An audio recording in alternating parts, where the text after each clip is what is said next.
Okay, we have many council members back tonight, so welcome back, everybody.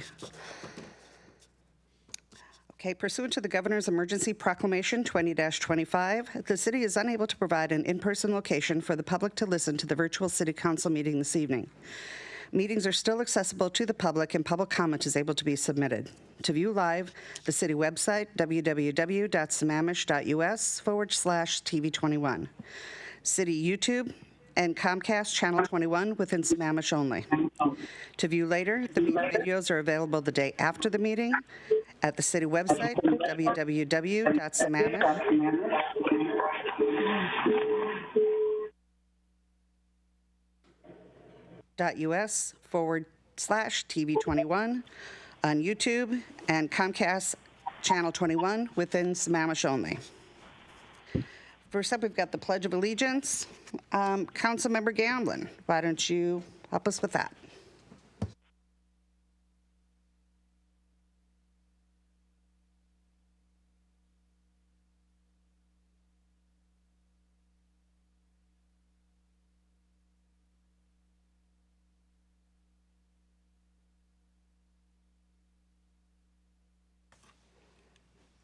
Thank you. Next, we've got approval of the agenda. We have got a couple of things that we need to, that I've got written on here, so give me just a second. We need to add for the executive session, we need to add RCW 42.30.110(1I). So everybody, let's make sure we add, I'm putting that down.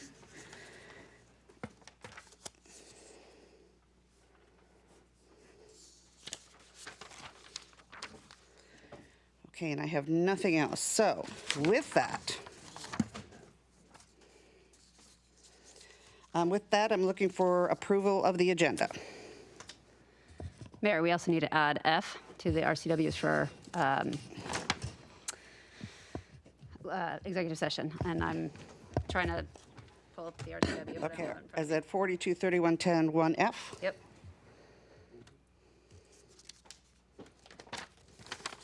I think we need to say what it's pursuant to, like we did with litigation. What would be the description? That's what I'm trying to pull it up. Do you have it, Tom?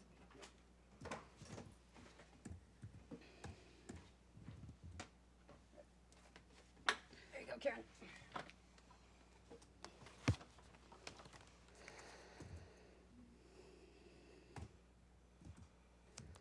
Okay, hang on. It is to receive and evaluate complaints or changes brought against or a public officer or employee. Okay.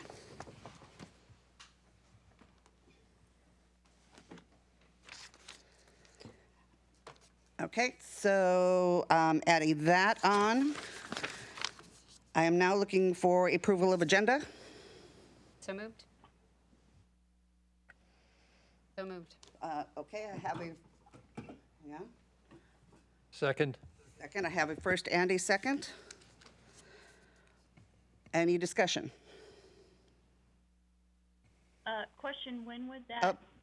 Pam, you might be on mute. Oh. Nope, no, actually, you're not on mute. I just don't hear you. Huh.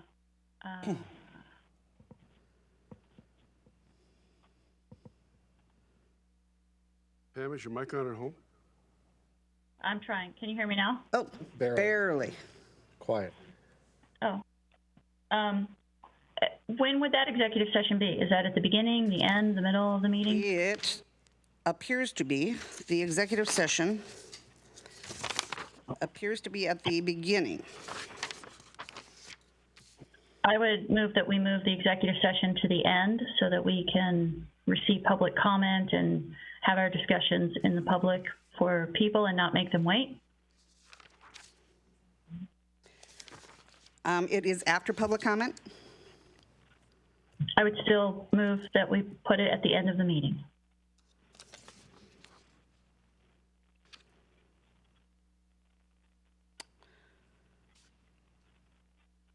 It is very difficult for the public to watch our meetings when we go into executive sessions for long periods of time at the beginning of the meeting, and they don't really know when we're going to end because we often extend. And then they aren't part of the public, they aren't able to stay on and hear the important topics that we discuss.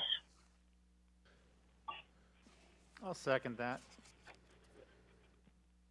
Okay, discussion?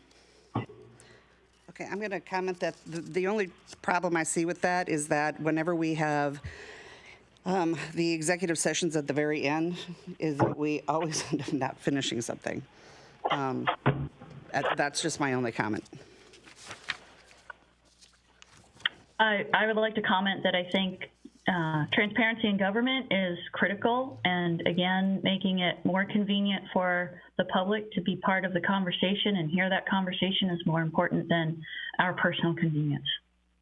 I have never said transparency isn't. It is the utmost, which is why we're here. But it's also why we record our meetings so people can see them over and over and over and over and over and over and over.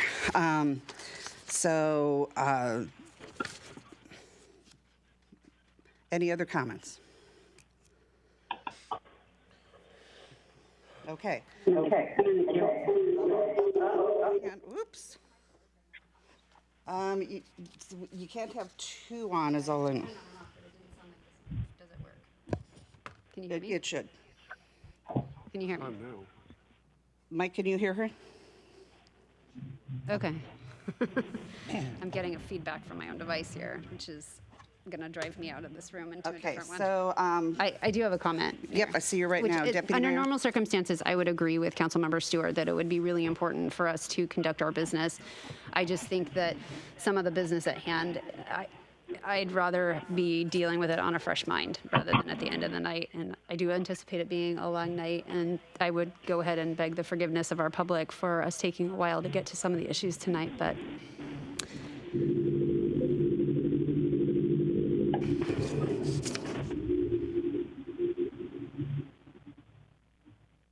Okay, Councilmember Ross? And it's potential, maybe apropos to what we're discussing, so I think there's a necessity that we dig in. Many of the topics have been deferred repeatedly due to time constraints and very late hours. Yeah. That's what I've seen. And, okay. And again, I just want to reiterate, I believe we should always try to do them at the end of the meeting. I have started always believing they should be at the end and not liking them at the beginning. And sometimes there's just not a choice. Okay. That being said, no other discussion in the chat box. All those in favor say aye. Aye. Aye. Aye. Aye. Opposed? Nay. Nay. I'm sorry, mine was an aye. I changed it to a nay. Mine's an A2. Nay. you got 4 nays. Okay, so wait a minute, because I think I'm, so, That's on the amendment, Madam Mayor. okay. What are we voting on now? So let's go back to the. We were voting on the amendment. All right, Which is? let's go back to the original motion. And the original motion is then to just pass the agenda. Right? Okay. All those in favor of passing the agenda? Aye. Aye. Aye. Aye. Nay. Okay. Thank you, because I got confused on the last one, so I'm with you. All right. It's going to be one of those nights. Okay.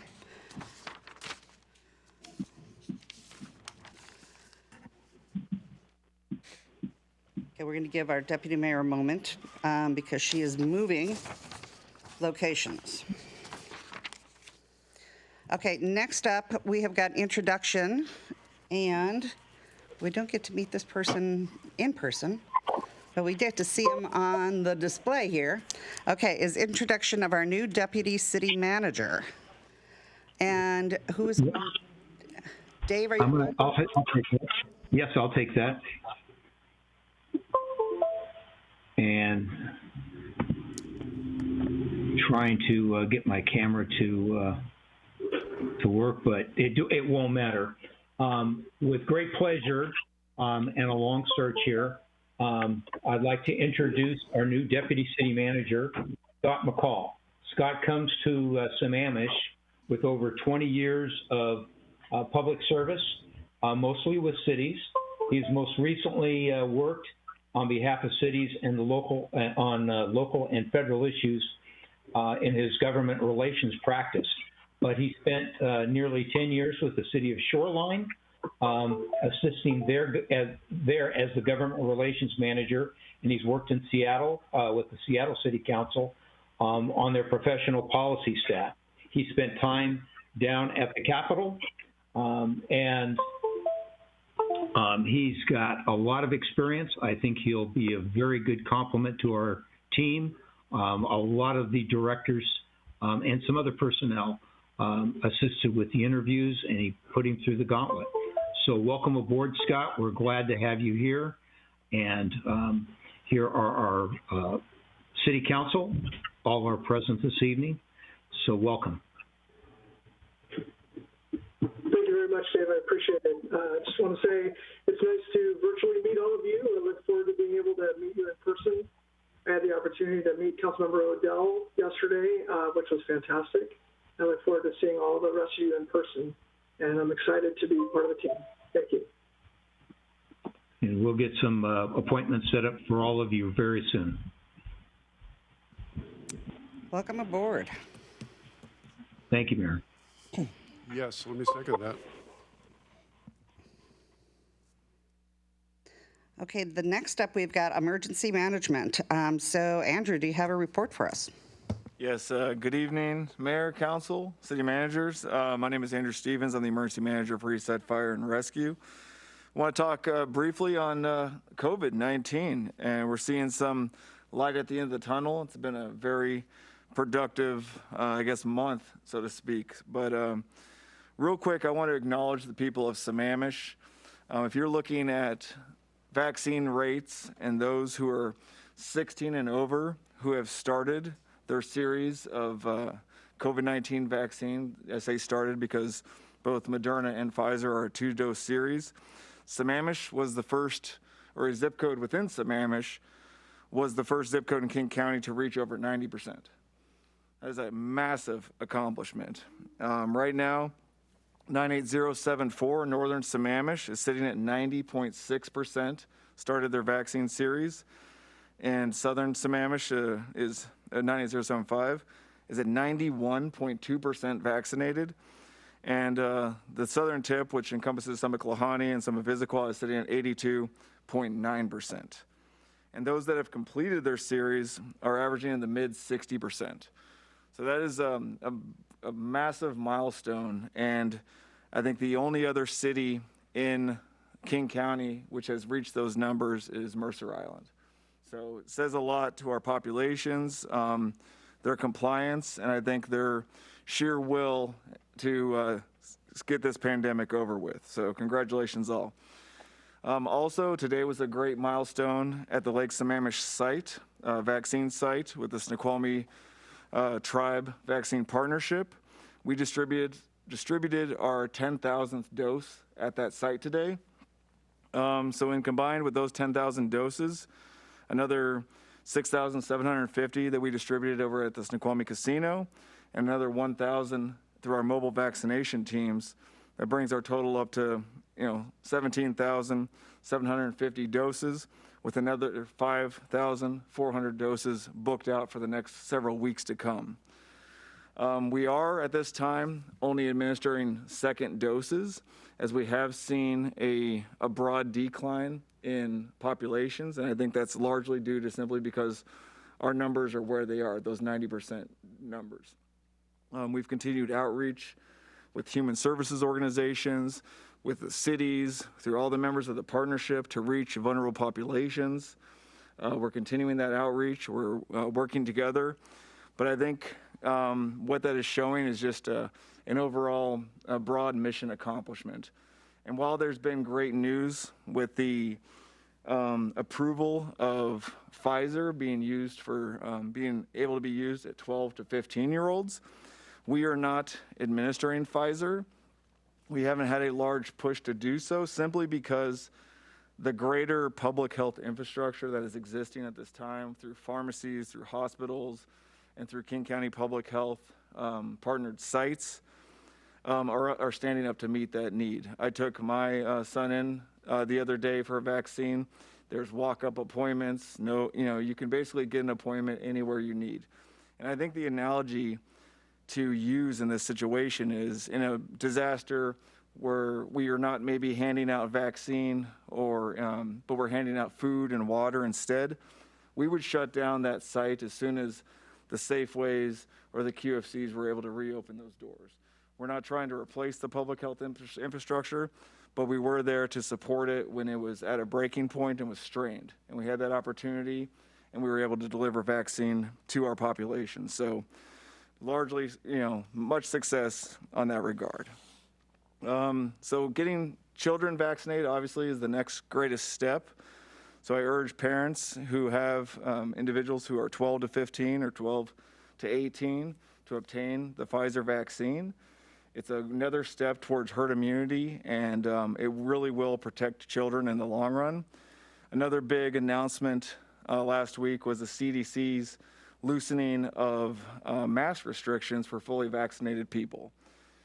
So we've seen that. Washington has agreed to lift restrictions as well. However, King County Public Health is showing hesitancy. And over the weekend, the CDC director and the Washington State Department of Health clarified that ending indoor mask mandates should be tied and linked to local COVID-19 vaccination rates, as well as hospitalization and positivity rates. And right now, King County's COVID-19 cases and hospitalization rates are both elevated. So King County Public Health should be looking at and reviewing those indoor mask mandates. They're deciding on whether lifting that is the best option for King County at this time. And they stated that they will provide an update later in the week. Now, there is a lot of confusion about this. I've been confused myself several times this week in regards to the mask mandates. But one thing we do know is that evidence suggests that vaccines are highly effective for protecting people who are fully vaccinated. That is, both doses 2 weeks after your second dose from getting sick, and also reducing their chance of spreading COVID-19, not eliminating it. Everyone who works in healthcare situations, hospitals, long-term care, doctor's offices, homeless shelters, schools, public transportation, etc., where you're very tight, confined spaces, should continue to wear masks. Private businesses may also require people to wear masks in their establishments or ask for proof of vaccination. And then lastly, and I think this is one of the most important pieces, when unvaccinated people gather indoors and they're not wearing masks, they're at risk of getting COVID-19 themselves, as well as spreading it to others. And that right now is everyone 12 and under who is not yet eligible to receive a vaccine. So if you walk into a store and no one's wearing a mask, even though if you look at the numbers, we only have about 63 to 56% fully vaccinated in our city, you can guess that about half of those people are not vaccinated. So it's something to consider. I think we've been doing this long enough. It's one more step to just ensure the long-term health and safety of our children, and it's not that much of an ask. So, but by and large, Sammamish is doing amazing. A lot of people getting vaccinated, and we could not be happier on our vaccination operations. So happy to answer any questions you may have. Perfect. In the chat box, we have got Councilmember Odell. Thank you. Thanks for the report, Andrew. Really quickly, since we began tracking stuff, how many cases have there been in Sammamish and how many fatalities? Let me pull that up real quick, sir. Give me 1 second. I do not believe we've had any fatalities in the last week. But give me 1 second, and I will find that answer. If you want to, maybe do you want to come back to this while I'm looking that up? Or I can give me... Andrew, is that the information that's on the King County site? Is that where you get it? Yes, that is. Give me 1 second. I can look it up by demographics. I apologize. Sorry. It's been a long Just to share with the day. public. Can we read off the URL once you have it for the public so they can follow along at home? Absolutely. Absolutely. Thanks.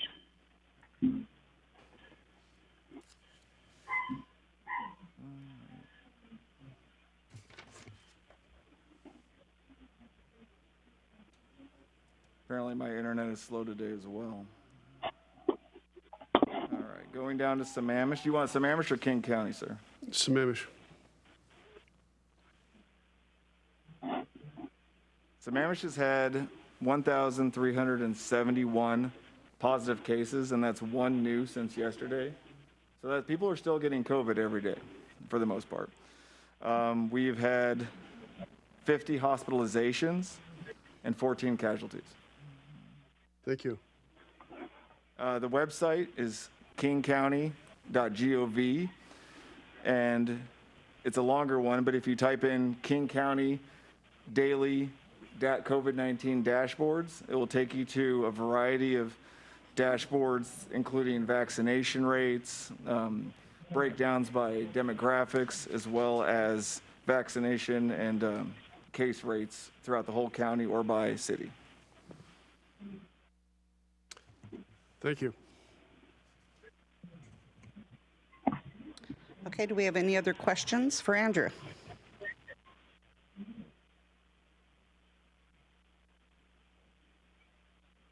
Okay, hearing none. Excellent report. Thank you very much. Okay, next up, we have got public comment. Pursuant to the Governor's Emergency Proclamation 20-25, the city is unable to provide an in-person location for the public to listen to the virtual city council meeting this evening. Meetings are still accessible to the public, and public comment is able to be submitted. Written comment will be accepted until 5 p.m. on the day of the meeting. Submit written comments by email to the city clerk, lhatchie@sammamish.us, and the city council at citycouncil@sammamish.us. Verbal comment. Up to 3 minutes of verbal comment may be provided per person live during the meeting. Call the following number and input the access code when prompted by 6:30 p.m. the day of the meeting. Phone number 1-571-317-3122. Access code 929-348-197. Lita or Mike? Yes, thank you, Mayor. We have 4 callers on the line right now for public comment. I will unmute the callers in the order in which they have joined the meeting. When it is your turn to comment, you will hear an automated voice say unmuted, and then you'll have 3 minutes to provide comment. 15 seconds before your 3 minutes is complete, I will provide a time warning. At 3 minutes, you will be muted. Please start your comment by stating your name and the city you live in for the record, and I will now go ahead and unmute our first caller. All right, caller number 1, you have 3 minutes.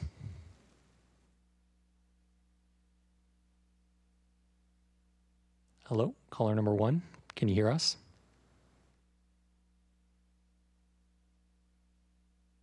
All right, I will mute them and come back to them. Moving on to our second caller. Caller number 2, you have 3 minutes.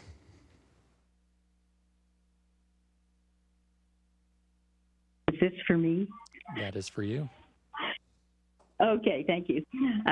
This is Jan Bird, and lives in Sammamish, Washington, and I'd like to ask City Council if they would accept and sign the contract for the one responsive bid from the Sammamish Chamber of Commerce for the Sammamish Farmers Market. And I hate to say this, but from where I sit, I find the recommendation to not accept the bid and wait another year, in quotes, out of abundance of caution for public safety with a more robust outreach to receive more responses to an RFP and to ensure the best service for the best value.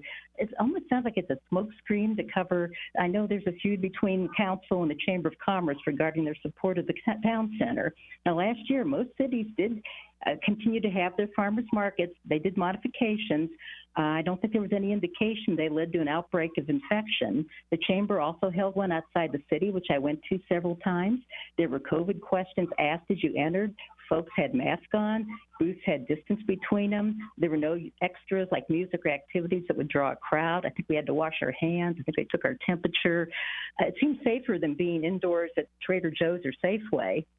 And also, as far as only having one response, we did only had one response for the TSI modeling and concurrency management contract, so it's not something really new.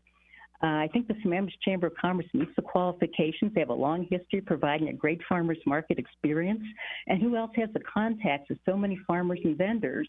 If we don't allow it to be provided this year, my guess is we may never get it again because there were so many markets. I remember early on, it was hard to attract vendors to Sammamish, but after years of work by the Chamber, it's finally evolved into a good-sized market. You've also been very great to work with our nonprofits and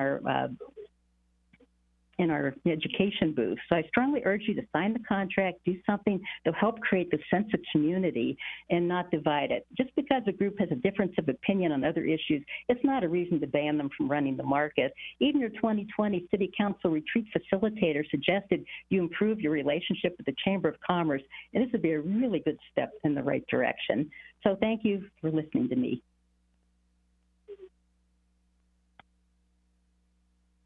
Thank you. Okay, moving on to our third caller. Caller number 3, you have 3 minutes. Hi. Thank you.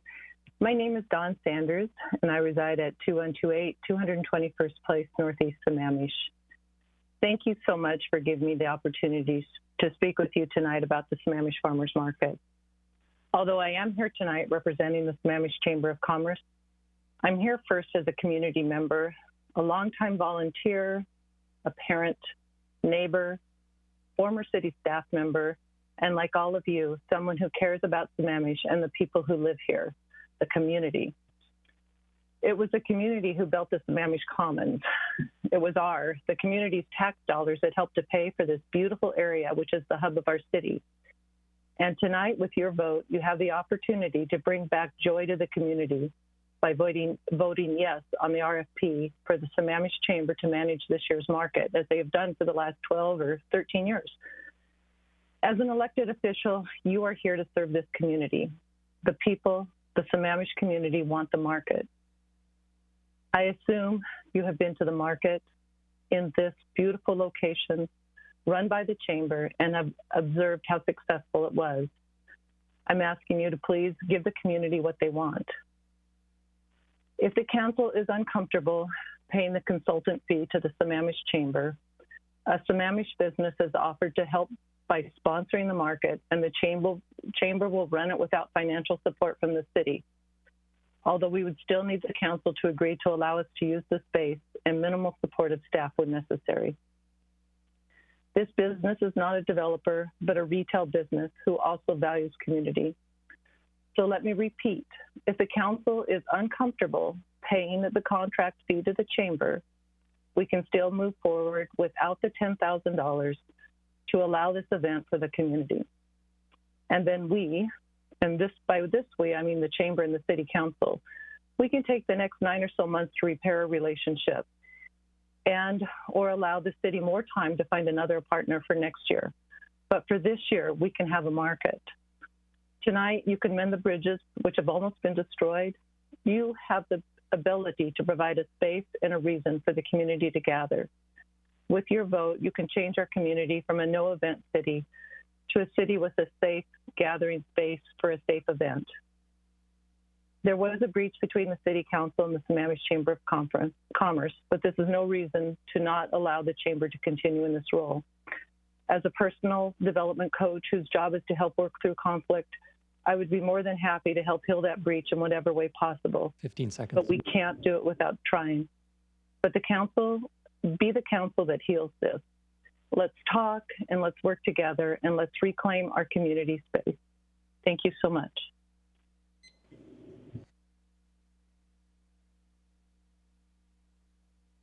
Thank you. Okay, our fourth caller has dropped off, so I'll come back around to our first caller who wasn't responding. Caller number 1, can you hear us? and they have dropped off as well. So we are done with public comment. Great. Thank you to our callers that called in this evening and even those that dropped off.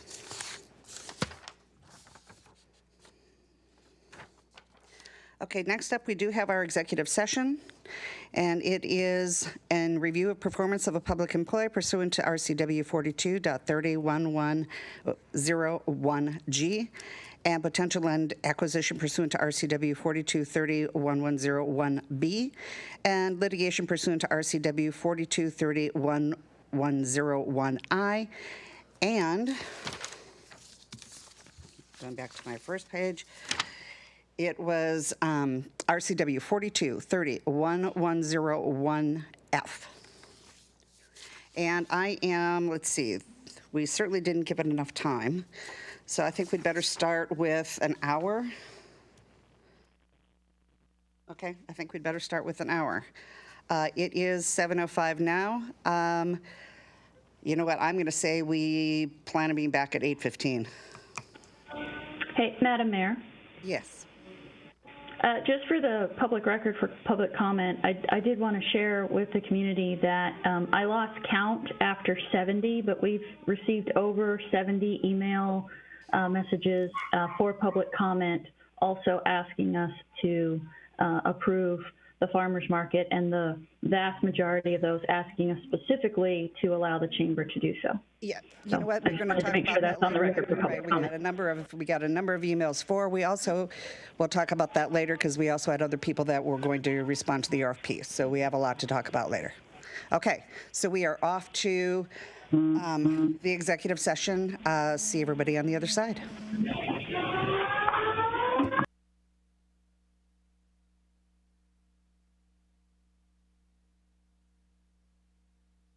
This is the City Council meeting for May 18th, 2021, and the City Council is currently in executive session, which we will be extending from 8:15 till 9 p.m.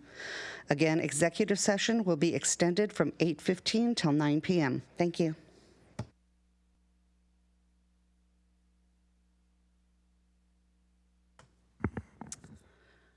Okay, we are back from executive session. Oh, and I think I hear an echo.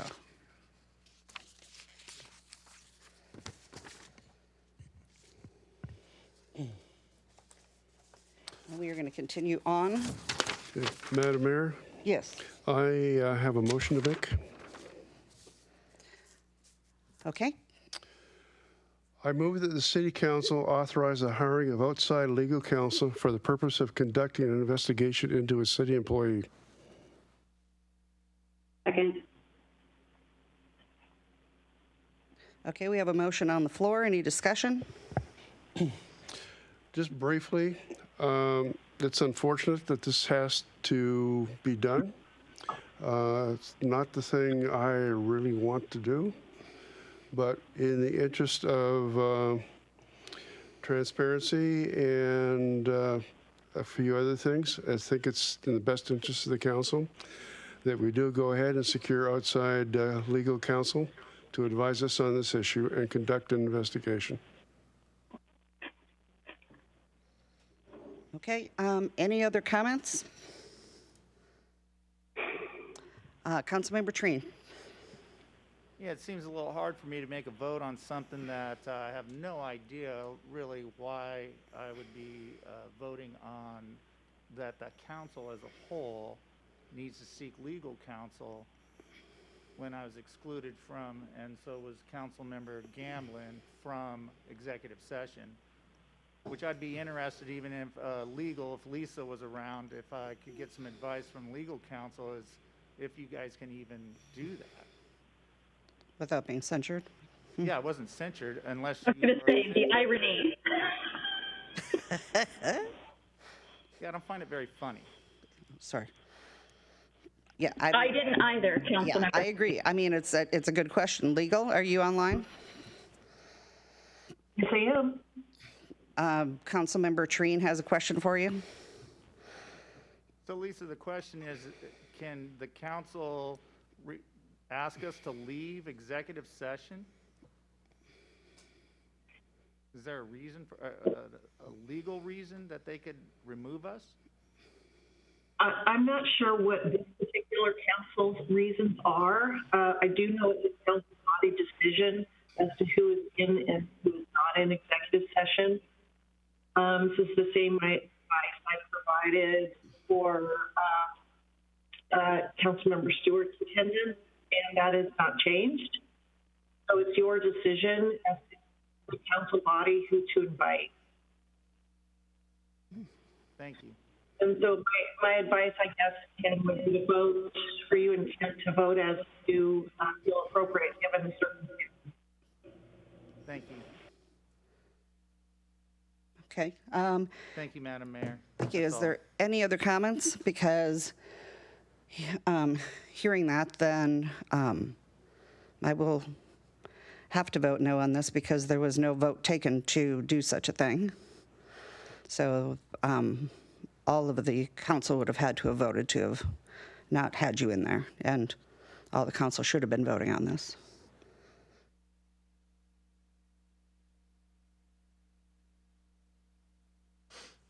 Okay, hearing no other discussion, all those in favor say aye. Aye. Opposed? Aye. Nay. Nay. Nay. Okay, it's 4-3 vote. Just for the record, since you couldn't hear me, I was an aye. Yes, I we couldn't get off mute fast. figured that Sorry. one. Madam Mayor, I have another motion to make. Okay, Okay, I'd like to authorize the city manager to execute a purchase and sale agreement with the grant fund contingency clause with RM Parker Property Holdings LLC to purchase park property, King County tax parcel 0624069005 and 0624069045 at 818 and 822 193rd Avenue Southeast in Sammamish 98075 for a price of $3 million plus closing costs. okay, we have a motion on the floor. Second. Motion and a second. Any discussion? All those in favor say aye. Aye. Aye. Aye. Opposed? Okay, motion passes.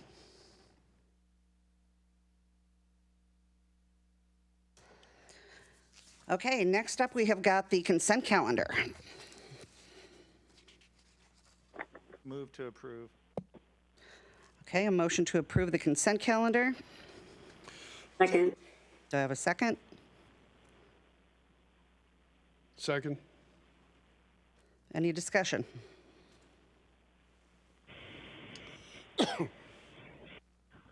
Okay, hearing none. All those in favor of approval of the consent calendar, say aye. Aye. Aye. Aye. Opposed, say nay. Okay, unanimous, consent calendar passes. Presentations, proclamations, we have two this evening. I have a note here from Chief Clark that he was not able, which is a bummer, to hang on this evening. The first one is for National Emergency Medical Services Week. And I will read this one. It says, whereas emergency medical services is vital public service, and whereas the members of Eastside Fire and Rescue stand ready to provide life-saving care to those in need 24 hours a day, 7 days a week, and whereas access to quality emergency care dramatically improves the survival and recovery rate of those who experience sudden illness or injury, and whereas emergency medical services has grown to fill a gap by providing important out-of-hospital care, including preventative medicine, follow-up care, and access to telemedicine, and whereas the members of Eastside Fire and Rescue, whether career or reserves, engage in thousands of hours of specialized training and continuing education to enhance their life-saving skills, and whereas it is important to recognize the value and the accomplishments of emergency medical services of providers by designating Emergency Medical Services Week. Now, therefore, we, the mayors of Issaquah, North Bend, and Sammamish, do hereby proclaim the week of May 16th through the 22nd, 2021 to be Emergency Services Week, and encourage the community to observe this week with appropriate programs, ceremonies, and activities. And thank you to Eastside Fire and Rescue. They do an amazing job for our community. Okay, the next proclamation is for National Public Works Week, and that would be Councilmember Odell. Thank you, Madam Mayor. I guess this is punishment for having been in the National League of Cities Transportation and Infrastructure Committee for several years. So I'm happy to do this. This is, again, National Public Works Week, May 16 to 22. And it reads as follows. Whereas the American Public Works Association announces, quote, National Public Works Week, unquote, each year in the third full week in May as a way to honor the tens of thousands of men and women in North America who provide and maintain the infrastructure and services collectively known as public works. And whereas the Sammamish City Council has long recognized that work performed by Sammamish Public Works staff provides many essential services for a healthy, safe, and vibrant community through the management, design, construction, and maintenance of vital infrastructure. Components such as clean stream water, safe and accessible transportation infrastructure, reliable wastewater collection, efficient storm and surface water systems, timely solid waste collection, a functional and healthy public tree canopy, and vehicles critical to emergency response are provided. And whereas public works services provided in our community are an integral part of our citizens' everyday lives and create a lasting impression. The health, safety, and comfort of this community greatly depends on these facilities and services. And whereas the quality and effectiveness of these facilities, as well as their planning, design, and construction, is vitally dependent upon the efforts and skill of public works officials. And whereas these services are provided by a diverse workforce with a variety of backgrounds and experience levels that share a common mission. And whereas Sammamish citizens and the public works employees are essential stewards of the city's infrastructure. Now, therefore, I, Carrie Moran, Mayor of the City of Sammamish, Washington, on behalf of the Sammamish City Council, do hereby proclaim the week of May 16 to 22 of 2021 as National Public Works Week. In Sammamish, in the City of Sammamish, Washington, and I call upon all citizens and civic organizations to acquaint themselves with the issues involved in providing our public works and to recognize the contributions which public works officials make every day to our health, safety, comfort, and quality of life. Signed, Mayor Carrie Moran. Date, May 18, 2021. Thank you, Councilmember.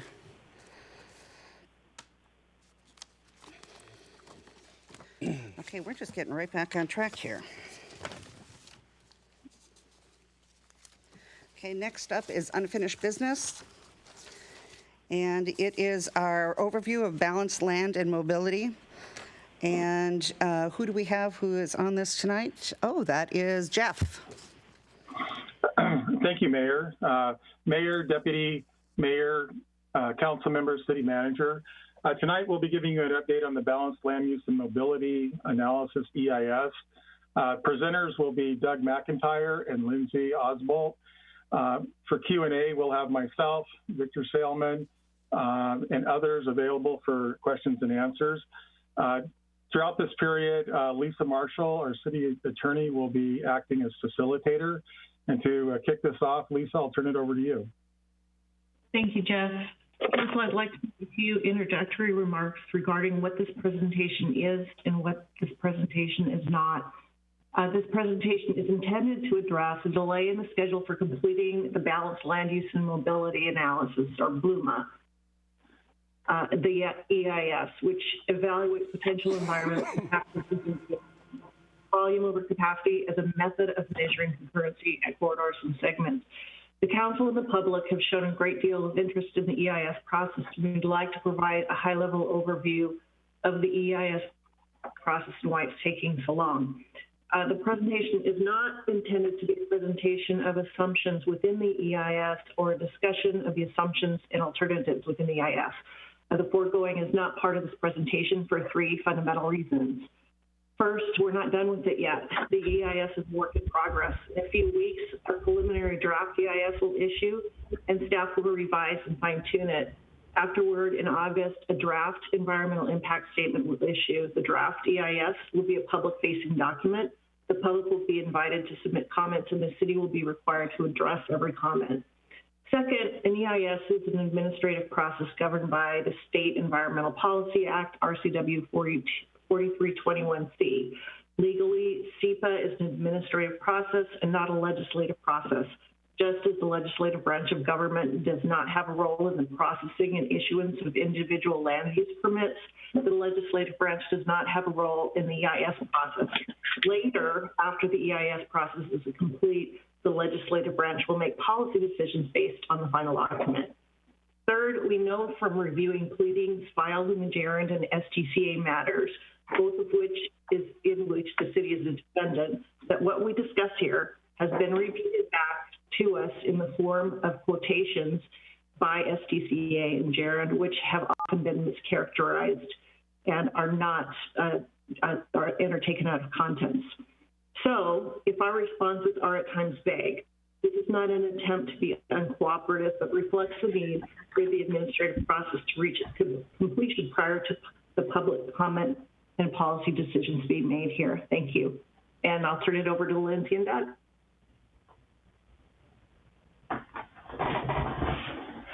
Thank you, Lisa. So this evening, we'd like our presentation to touch on a few topics. Give an EIS background, an overview of the issue that we encountered, the corrective measures that were taken by the team, and then showing the revised schedule for this project. Next slide, please. So beyond what City Attorney Lisa Marshall just stated in regards to what an EIS is, I think an EIS can succinctly be summarized as a document intended to assist decision makers by providing an impartial discussion of potential significant adverse environmental impacts and mitigation measures that would avoid or minimize adverse impacts associated with a proposed action. As Lisa stated, there will be a public comment period commencing following the issuance of the draft EIS later this summer. The draft EIS will be circulated to the public and agencies that then can comment on the accuracy and content of our draft EIS before it is finalized. Elements that are included within the EIS include things such as earth, like steep slopes, landslide hazard areas, etc., water resources like water quantity and quality and stormwater, plants and animals, think tree canopy and fish, for instance, land use, plans and policies, population and housing, transportation, including the impacts on the transportation-related greenhouse gas emissions and evacuation routes, and consideration of utilities. So why is the City of Sammamish preparing an environmental impact statement? Well, the city is preparing the Balanced Land Use and Mobility Analysis Environmental Impact Statement, otherwise known as the BLUMA EIS, pursuant to the State Environmental Policy Act, or SEPA, to analyze the growth and infrastructure needs in the City of Sammamish. This EIS is being prepared because the city has determined that the proposed changes to road segments and corridor level of service, as adopted in May of 2019, have the potential to result in a significant adverse impact to the environment. An EIS is required under Chapter 4321C RCW. The goal is to provide City Council with tangible Growth Management Act compliant options that result in the ability to more comprehensively address these issues in the city. Next slide, please. While our consultant team and staff were working through preparing the EIS preliminary documents, a discrepancy was discovered in early March of 2021. The discrepancy was in regards to the growth targets that were being used for the proposal. This required us to pause the project while the entire project team worked to understand this discrepancy. Next slide, please. As a way of confirming that the correct data was being utilized, we had many discussions regarding what the growth target numbers were that were being used. It was determined that part of our team was using the remainder of the growth target, while the other portion of the team was using the full growth target. this became problematic. After further investigating, we determined that the appropriate number to use is the remaining growth target, which is 885 new dwelling units through the year 2035. What this means is this is the number remaining through year 2035, which is consistent with the 2006 through 2035 comprehensive plan, which is currently valid and we are operating under.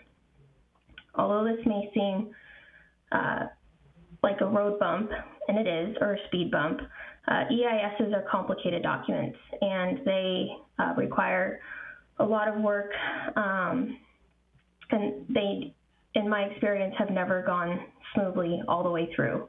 That's why they take so much time and why we're actually quite happy that we were able to discover this data issue now rather than further along in the process where it could be more troublesome and take more time to correct.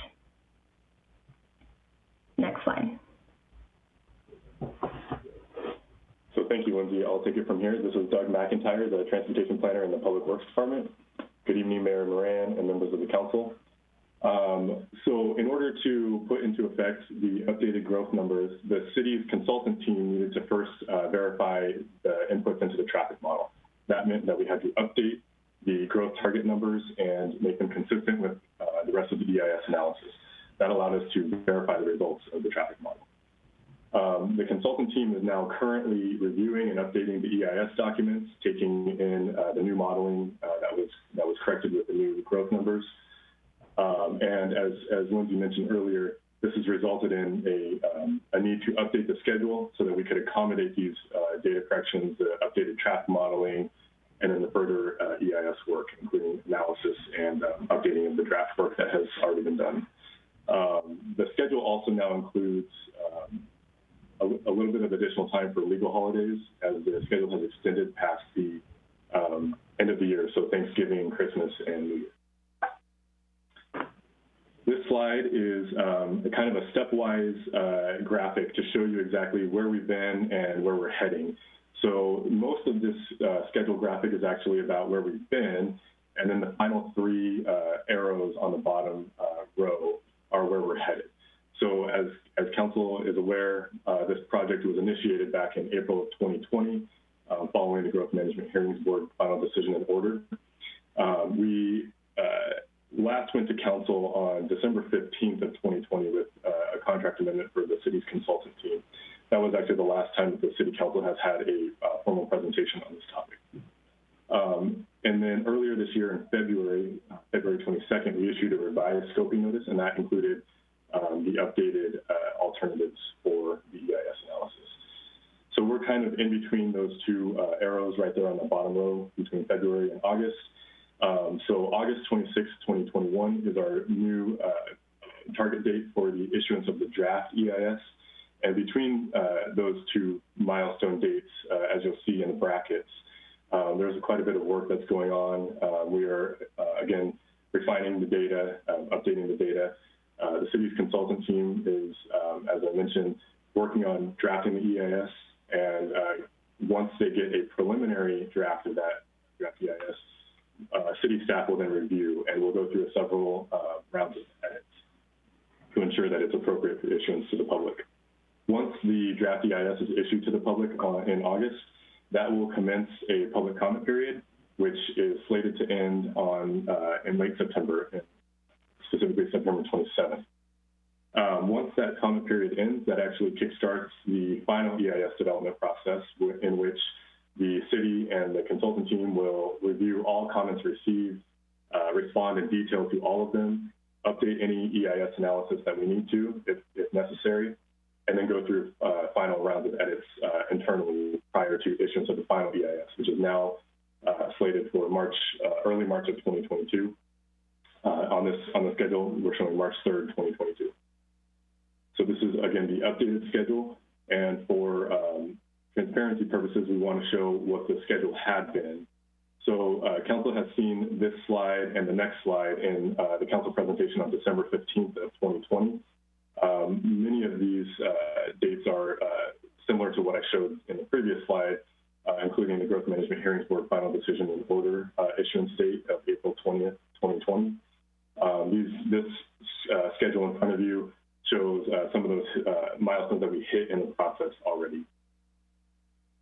We did have to pause in September 30th, 2020 to refine the approach again, and that was sort of the commencement of the contract amendment for the city's consulting team that we took to council in December of 2020.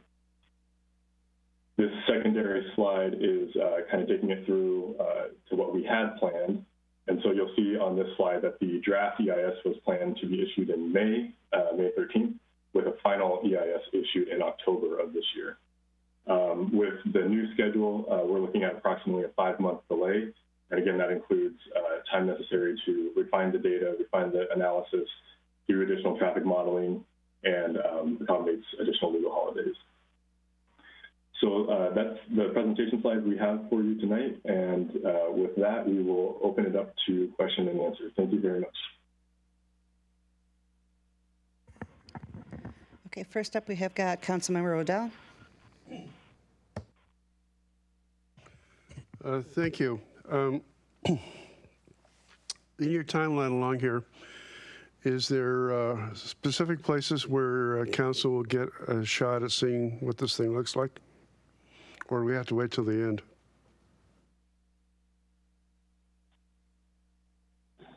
Yes. So when the draft EIS is issued in August, council will receive a copy at that point. Okay, and comment as well?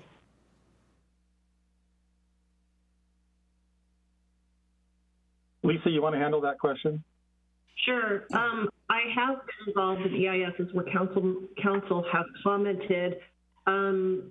This EIS process is not going to result in a permit issuance, so it's not a quasi-judicial matter, but it is a matter that you'll have a policy decision to make regarding later on. So what I might suggest is that if you do have comments to the draft EIS, which will be available in August, that you simply clarify in your comments that you're speaking for yourself and not the entire council, as your rules require. Okay. Councilmember Stewart. Yeah, thank you. A couple of questions just from the opening statement. One, you mentioned that during the comment period, the public comments received will all have to be addressed. I know that we had a comment period at the beginning of this process. What will happen to those comments? Will any of those comments ever be addressed? Councilmember Stewart, I think you're referring to the scoping period. Correct me if I'm wrong. And when I say responded to, I don't mean that we send a letter with a stamp on it or by email to the person who comment, but we put it in a matrix and it's addressed. Sometimes they're addressed together because sometimes we receive numerous comments that are identical to one another or may not have any bearing on this. So without knowing specifically what you're talking about, that's about the best I could do to develop an answer. Here, so specifically for the scoping comments, are those scoping comments going to be in a matrix with a response so that people who submitted them can go look up what became of their public comment? Doug, do you want to take that? Because I think we have that. Yeah, I can take that. Thank you, Lisa, and thank you, Councilmember Stewart. So yes, we have responded to those. Those are actually included in the scoping report, which was issued last year, and it's on the city's webpage on Connect Sammamish. We also, I believe, issued it more broadly, but it is currently accessible on Connect Sammamish, which we can provide the link to that council wishes. So if the comments come in August that the requested alternative, a popular or a majority of the comments had requested a particular alternative be assessed, if that is not part of the EIS, will that be then considered and evaluated?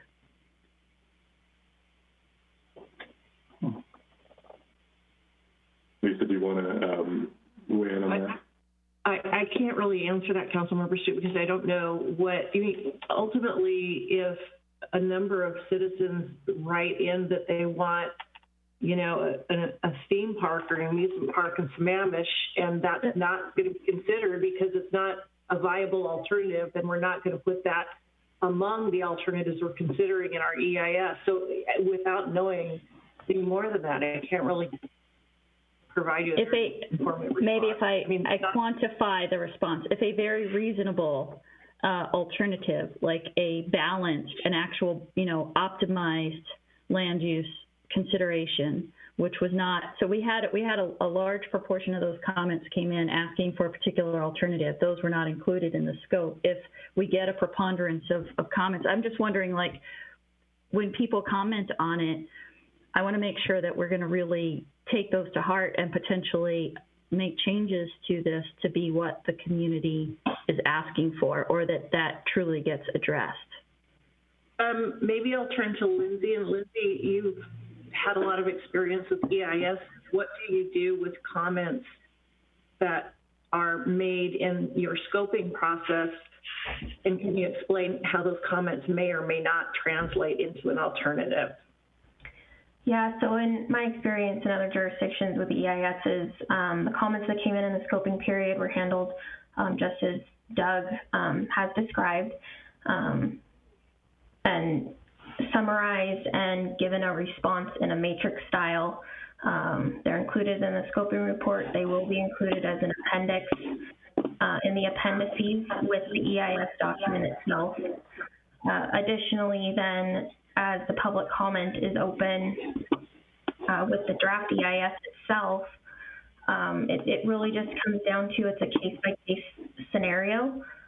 Every comment is put into that matrix. Every comment is discussed and considered against the data and environmental information that the project team has available to them, and then a response is given, whether this was appropriate to incorporate, and that's something that happens during that final EIS development, or it wasn't because it was outside of the scope, or doesn't apply, or something along those lines. It's really hard to give an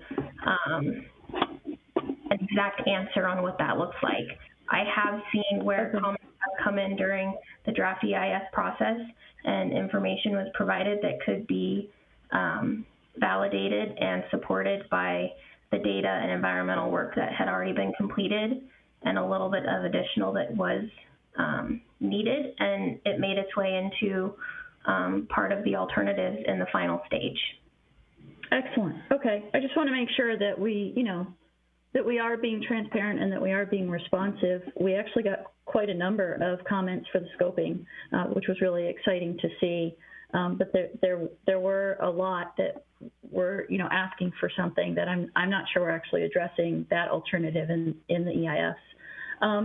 One other question, did you say in the opening statement that there were proposed road improvements that could have a negative environmental impact, or did you say, I wasn't sure when you read the opening statement about talking about what the EIS was, the idea of the EIS was to evaluate the negative environmental impacts from something that was proposed, and I did not say that. No, not you, Lisa. Sorry. Oh. I'm sorry, Councilmember Stewart. Yeah. You're referring to me. Yeah, I'm sorry. No, that's okay. It was a generalization of the different things that are considered elements of any EIS. We don't have an answer as to what that looks like at this point. Got it. Okay. Okay, I think that's it. Thank you. Thank you.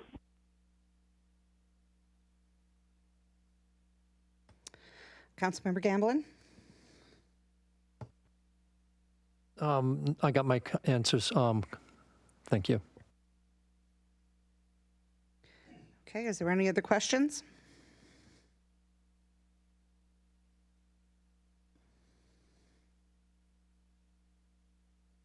Okay, Seeing none. Excellent. Thank you very much. Thank you. Thank you, Council. Thank you.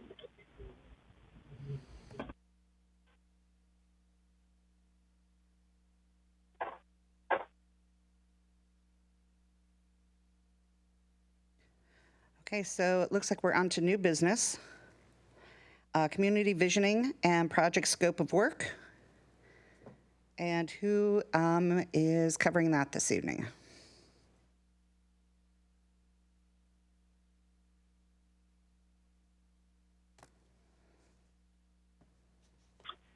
Hello, Council. This is Kelly Hildy. There we go. Sorry, I'm finding my buttons here to click on. Kelly Hildy. Hey, Mayor, this is Marion Leitner. It's going to be myself and Sarah Esteri covering that. Can you hear me? Just barely. You have a very sweet little voice.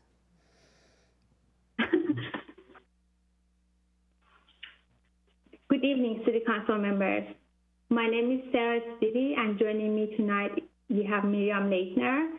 Tonight, we are going to review the scope of work for community visioning project. We will turn off our camera during the presentation and turn it on back while discussion. So I will turn off my camera real quick. Starting in early 2022, the City of Sammamish will be beginning the update of our comprehensive plan.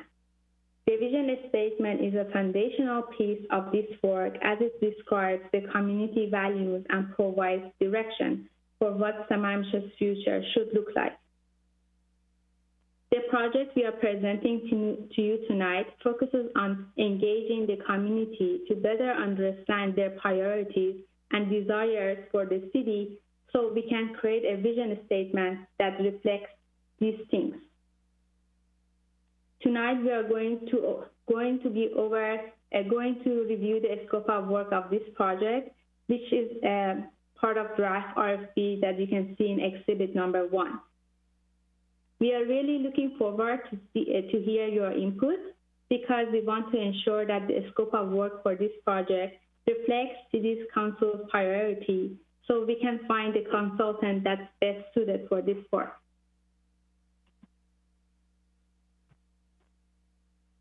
This evening, we will present the draft project goals and deliverables that you can see in exhibit number 2 for City Council's input. All edits will be integrated into the draft RFP, exhibit number 1, which will be then shared with the Planning Commission on May 20th. The staff anticipates that the RFP will be released on May 24th. Our goal is to start this project officially in July and initiate the outreach and community engagement plan so we can come back to the City Council and Planning Commission in October and provide an update to you. Then we will present the project result as well as draft vision statement to the Planning Commission in December and to the City Council in January for your approval. The project goals and objectives are summarized on screen, but you can see the actual wording in Exhibit 2. For the project, we want to understand what the community priorities are for the future of the city. Additionally, we know that it's also important for the community to understand how regional planning works and the city's role within regional planning. We also want to ensure that our work accurately reflects the city's voice, so our third goal is to have a statistically valid survey reaching as many Sammamish residents and stakeholders as possible. Building on that third goal, we know that extensive outreach is going to be needed with special strategies to reach those that tend to be more isolated. And finally, we want to use the input gathered to evaluate the current vision statement and see how it needs to be changed.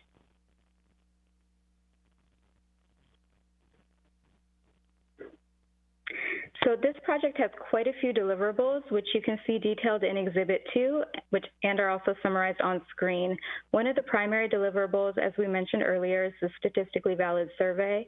There's going to be a lot of work that goes into developing, disseminating, and analyzing this type of survey, so we anticipate that this component is going to take a significant amount of the consultant's time as well as the project budget. We also know that we need a variety of approaches and tools so that we can reach as many Sammamish residents and stakeholders as possible. We're looking to the consultant to create a detailed project and communication plan, but we know we'll be creating a Connect Sammamish page, creating outreach toolkits, and coordinating a range of engagement opportunities so that we can reach people where they are. We're also asking that the consultant create a detailed report and presentation that describes the process by which the community was engaged, what the community had to say, and how that feedback shaped the proposed vision statement. Because the planning period for the upcoming comp plan update is 2024 to 2044, we felt that for this project it was especially important to engage Sammamish youth. So we'll be looking for opportunities to partner with local schools as well as the Sammamish Youth Board. We have a few ideas on what this might look like, but we're also interested in hearing the consultants' ideas and then working together to create something really exciting to capture the youth perspective. Because we'd especially like your feedback on the goals and deliverables that I just summarized, we'd like to start the discussion tonight by looking at Exhibit 2 and getting your input on changes that need to be made or any items that you think should be added. To make things a little bit easier, we've gone ahead and pasted the content of Exhibit 2 into the next few slides. We're going to start with the project goals, and then we have 2 slides for the deliverables.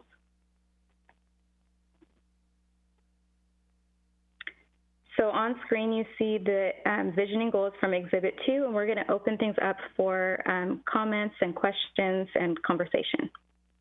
Also, my internet is very slow, so I'm not going to be turning my camera on. My apologies.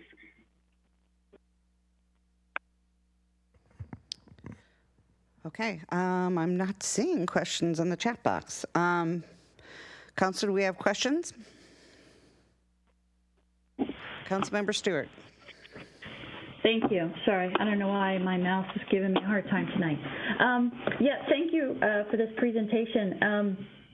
A couple of questions about engagement.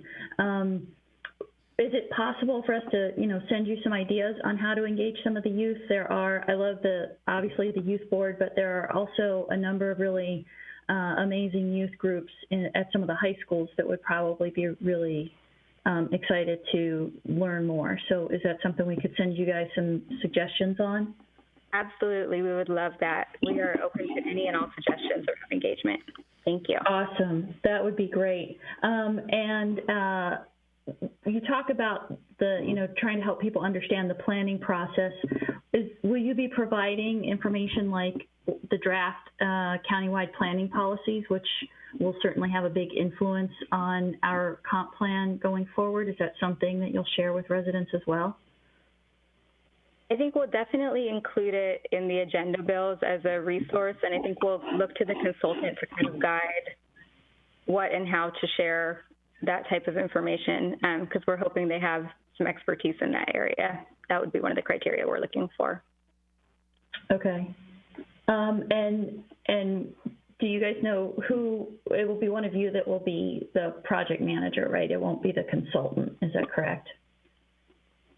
Yes, that's correct. Sarah is going to be the project manager for this project. Awesome, awesome. All right, I think that's all I had. Thank you.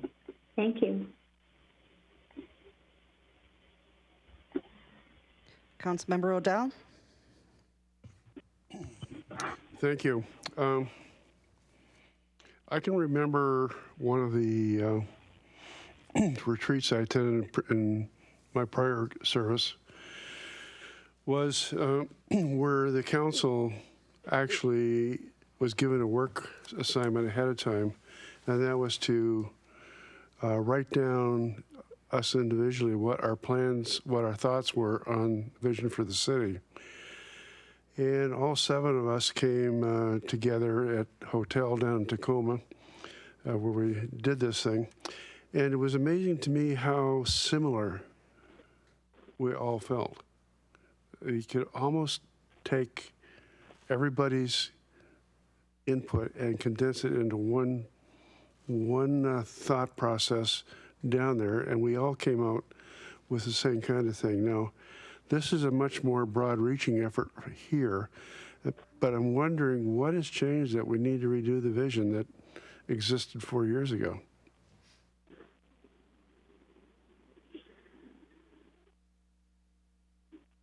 Can anyone That's answer?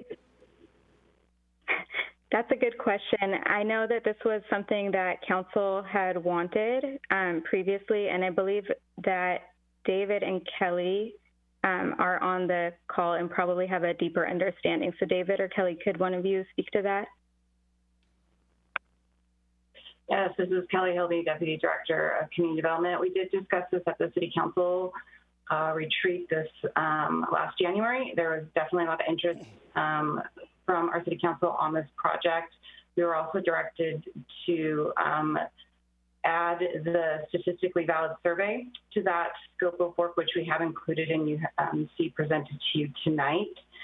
You know, when we adopted the 2015 comprehensive plan, you know, we have a vision statement there, but it's always good to check in with your community to see if it's, you know, just to check in to see if it's, you know, still relevant or if it needs to be tweaked or updated. And it's just a good opportunity to get out there, hear from the community, and really validate that draft vision statement or any tweaks to the current vision statement. That will set the tone for your 2024 update to your comp plan. So we want to get that right right at the beginning. Again, before we start that process of updating our comp plan for 2024.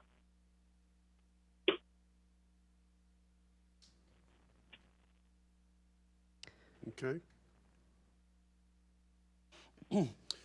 Well, I asked the question because I was not at the retreat, so obviously I missed the point of it. But I would hope that we would not, you know, necessarily walk too far away from the objectives that are in what came out of that meeting, and which are also on, I guess, page whatever it is, 60 of the packet. My thoughts. Thank you. Thank you. Council members, do we have any other questions?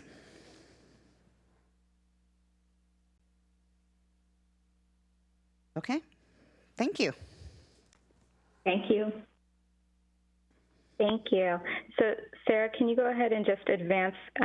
We'll take a quick look at the deliverables, and if anybody has any changes or additions, please let us know. So this is page 1 of 2. Oops, sorry. Page 2. And this is the last page.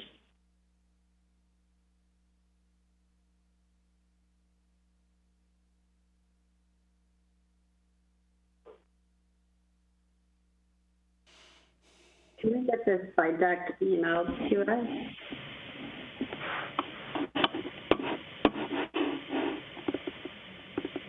yes, absolutely. We can go ahead and do that shortly. Councilmember Stewart, did you have a question?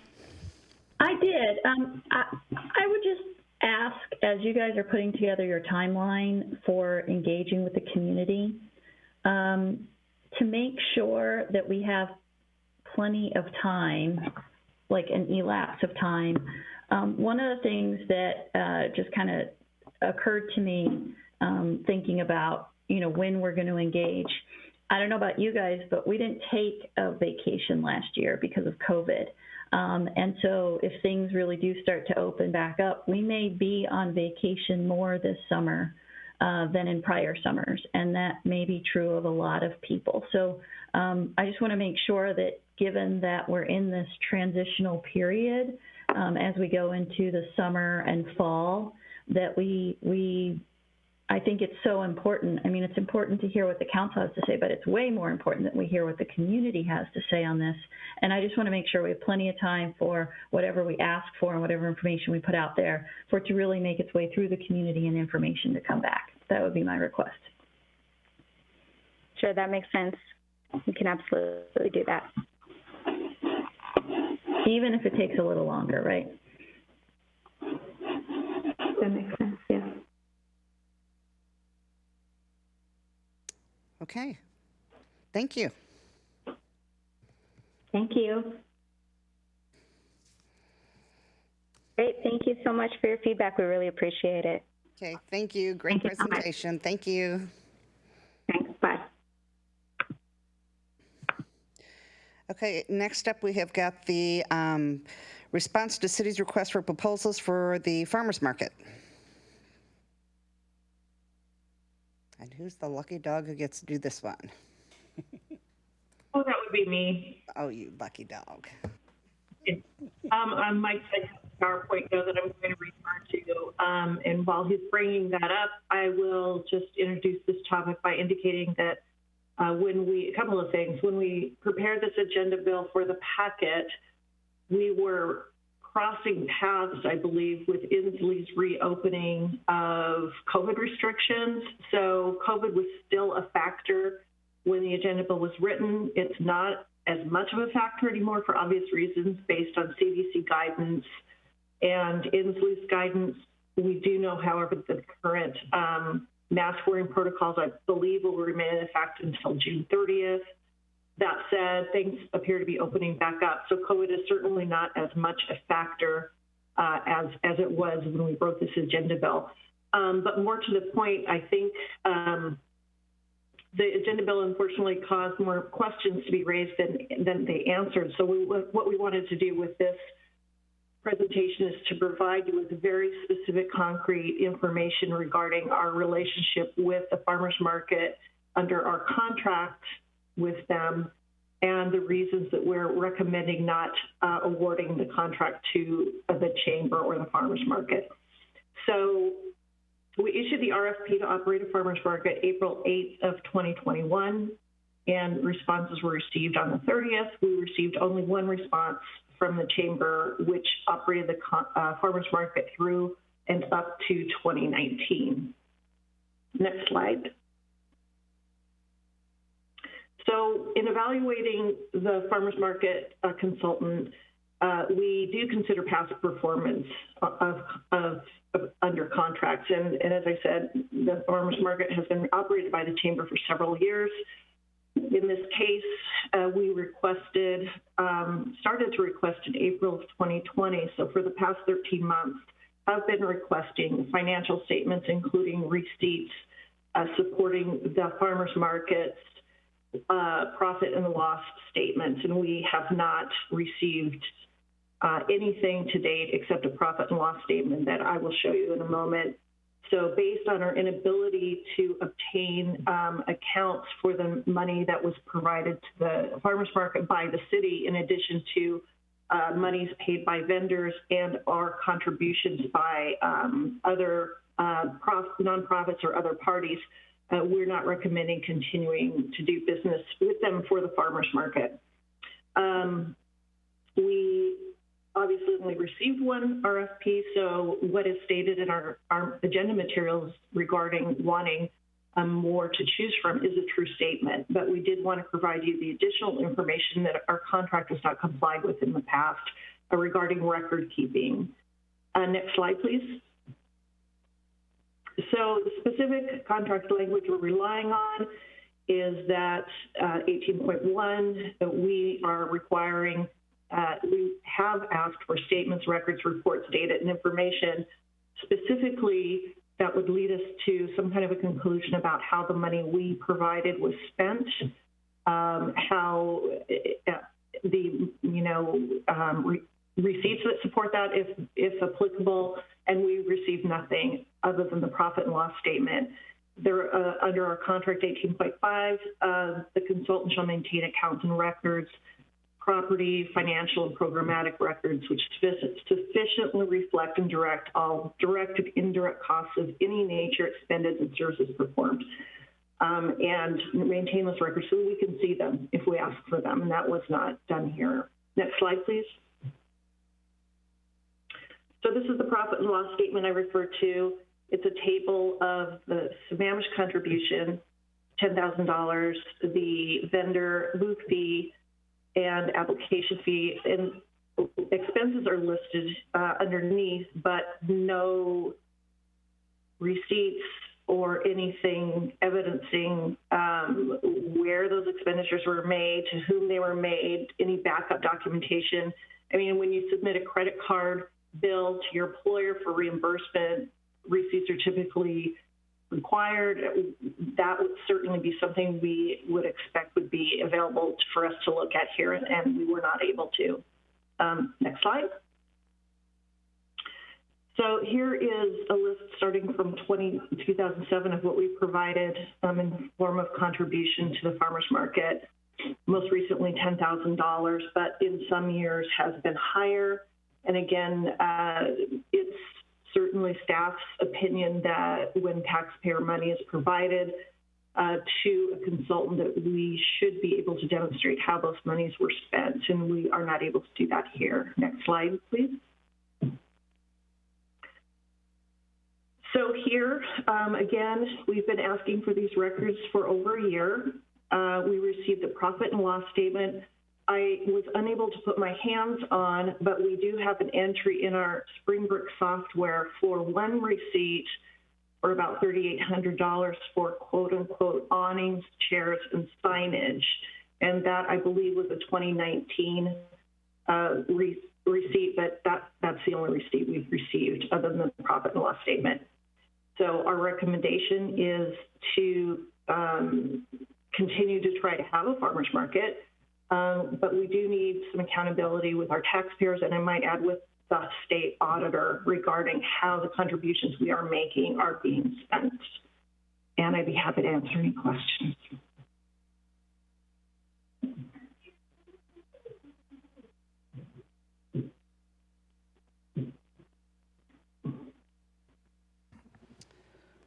Okay, so, okay, question one will be from Councilmember Stewart. Yeah, I guess it's curious to me because the chamber has been doing this for, I think, as you showed, it started in, was it 2007 or 2008, right? So it's been some 13 years ago. I think, you know, I was talking about it with my son and letting him know what was happening, and he really made a good point, and he said, you know, it's been going on for a long time. If they're not providing you what you want, then have them do it, start doing it going forward. But just for the record, I went back and counted. We've received 83 email messages asking us to host the farmers market and to have the chamber put it on because they've done such a great job. So unless we have reason to suspect that there's been something nefarious happening with this $10,000, I think the fact that we didn't receive any other bids, you know, we put it out there, they do a great job, the community loves it. This is about the community, right? And we shouldn't deny the community the ability to come together, a safe opportunity to come together, especially outside, right? Like, we know that things are going to open up slowly and we want to be cautious, and some kids won't be vaccinated, but an outside farmers market would be a really safe way for our community to start to be able to come back together. And I really think that this is just a great opportunity. So many of the people in the community have said how much they love the farmers market that the chamber puts on. Yes, we need to have accountability, but I don't think there's anything nefarious going on here. I think $10,000 is a rather small sum of money for, I think it's 20 market days that they usually put on in a year. And anybody that's ever put on an event with that many vendors week after week, well, I've never done one week after week, but anybody who's even done one event like that with that many vendors and that much coordination and cleanup and setup and, you know, being there for the 4 hours that the event is going on, I think that $10,000 fee is a pretty low cost for the value that we get out of it. And then, you know, this year the chamber has said, you don't even have to pay us. So there wouldn't be a problem with accountability of taxpayer dollars because they wouldn't be receiving any taxpayer dollars this year. So I don't see where there's an issue if we're not giving any taxpayer dollars to the chamber. They obviously put on an event that our community really wants and loves, and quite frankly, I think they need this event this year. Okay, two things. I need somebody, because I have a feeling this is going to end up being a long discussion. I have somebody I need to keep time for us. So if somebody's willing to be my timer here, so we can. Thank you. We need a motion to extend to 10:02. I move we extend And till, we also have to extend the meeting. And I think we have a motion to extend. What time are you making a motion to? let's say 10:45. Okay, motion. Second. We have a motion to extend to 10:45 and a second from Councilmember Gamblin. Any discussion? All those in favor say aye. Aye. Aye. Aye. Opposed? And when you say timer, how much? Nay. Okay. He's my friend. Okay. Madam Mayor, you said we need a timer. How much time? What's the timer? And, well, I have to go back to the rules. Unfortunately, I think we were still at 5 or something. No, okay, I'll set it for 5.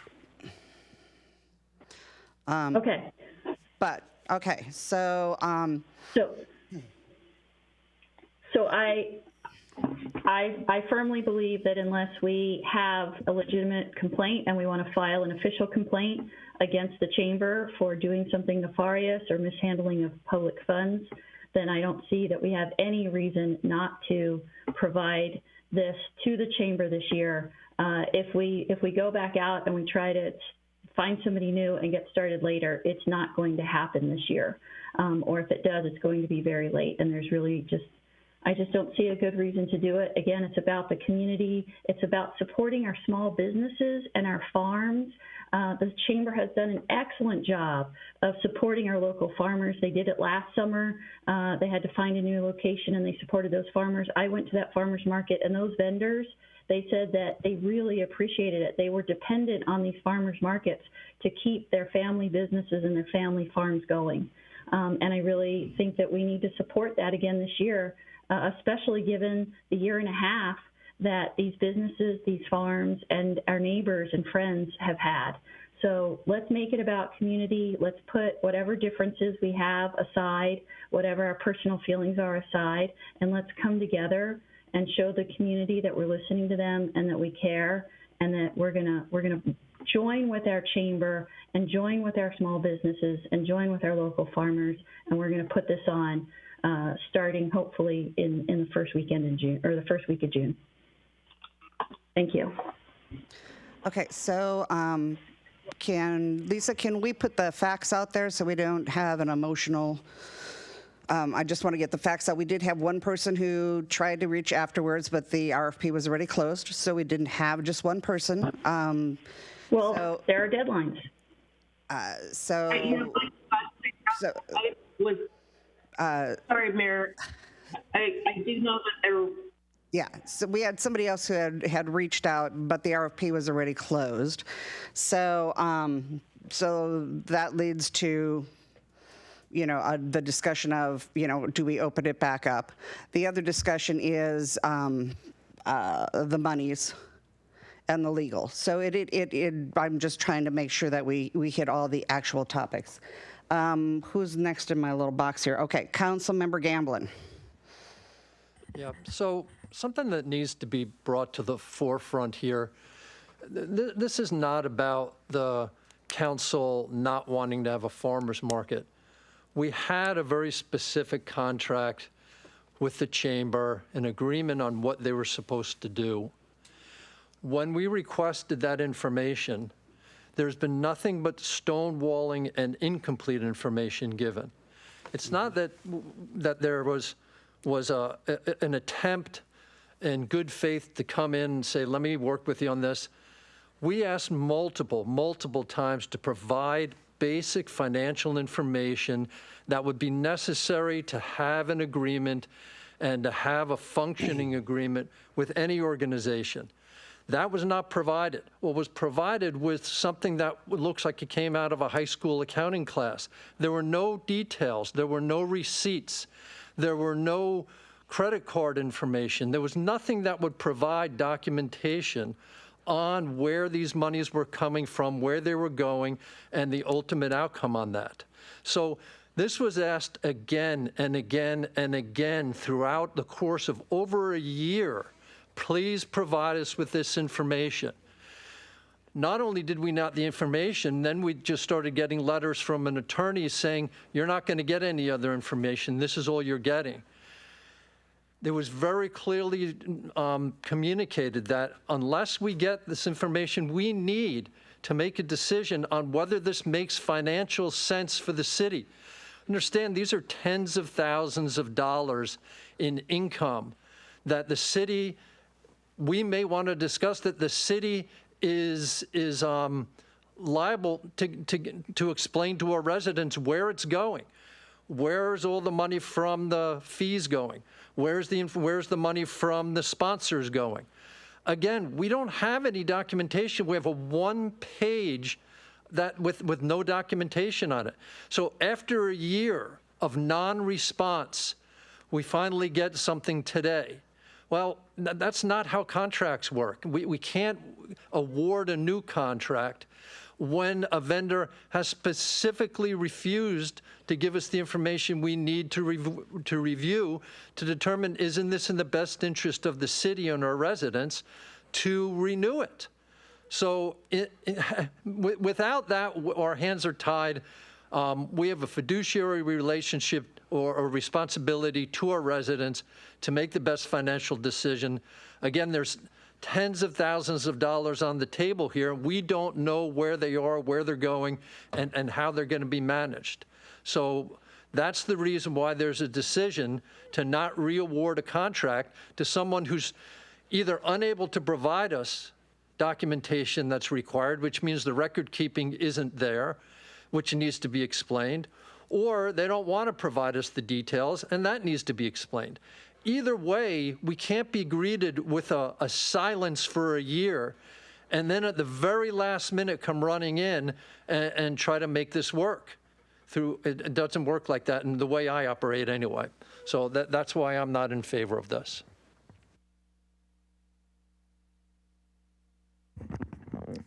Okay, Deputy Mayor. Thank you. I think Councilmember Gamblin made some good points there. I think I do want to recognize the fact that our community has overwhelmingly asked for a farmer's market, and I think many of us on the council have probably enjoyed it, but I do remain concerned that the contract that we had with the chamber was not upheld. I don't pretend to know or understand their accounting practices, but as an overarching organization for businesses, I have a hard time believing that there isn't more detailed information out there that they could provide to us that are simply choosing not to. And their contract on an annual basis said that they had to turn this over on an annual basis and never did. So we shouldn't have to ask for the documentation to be given to the city. It should just be given because the contract was signed stating it would be given. I think we heard from someone saying that they operate, if we chose to move forward, they said that they operated last year at the Red Barn. They did not have the city's contribution and were still able to operate without that contribution, which I think demonstrates their ability to run a farmer's market without the city's contribution, just as an observation that I made. I think the other thing I'm concerned about is that we're trying to minimize the fact that it's only a $10,000 contribution. And we might be looking at this differently if it were the $24 million Issaquah Falls City Road project. We would most certainly want to know where our contractors were spending that money. And we do have a responsibility to look out for our taxpayers and understand, especially when it's a contractual obligation, where the money that we're giving an organization is being spent. So anyway, I know we had several comments, and I think even one of our council members said this is about personal feelings. Oh, it's not. No, it's not. This is about guarding taxpayer dollars and understanding where our contributions are going, especially when there's a contractual obligation. I think it sets a bad precedent, potentially, going forward if we decide that, well, we're going to overlook the contract, and then going forward, I would suggest that, if we want to award this contract potentially to the chamber for this summer, and I don't think COVID is an issue here. That's, I think we're moving towards a safe place for operating our summer here in Sammamish, but that's another topic. But they have the opportunity to give us the rest of the documentation. I have a really hard time believing as a business owner that they don't have better documentation about where the monies have been spent. So I would hope that maybe they would choose to turn that over so that we could see it and understand better, and then maybe we can reevaluate. Okay, Councilmember O'Dell. Thank you. I'm going to agree with a lot of what's been said already so far, and let me begin by saying I've enjoyed the farmers market. My family's enjoyed the farmers market. My grandkids have enjoyed the farmers market. I began my first campaign for City Hall at the farmers market. It is a community asset, no question about it. But I do find it disturbing that the request of the city for information has been basically stonewalled for a year. And under the contract, which we have not enforced but are able to enforce because it is a contract, we are due the information. I have a question for council, and that is, are we looking at a possible gift of public funds issue here? I recall that, number one, we donate the space. Number two, we provide labor to set up and tear down to some extent. I've seen city staff from there all the time, and I didn't see that in any of the donation numbers here. So I'm wondering if the actual cost to the city is much higher than the $10,000 we're talking about here. It may be a lot more than that. Finally, I think that it's good to have competition, and maybe you get a better product, maybe you get a lower price, or maybe you get both. But I would like to give Lisa the opportunity to comment on my public funds question. Well, the test for a gift of public funds requires donative intent. It requires a private gain at public expense. Here, I don't think the test is met because the city was receiving a quid pro quo. The city was receiving a farmer's market in exchange for the contribution of $10,000. So while my opinion is that the bookkeeping and accounting record keeping leaves a lot to be desired and perhaps is sort of a paucity of records, if you will, I think it would be a really steep climb to argue it's a gift of public funds.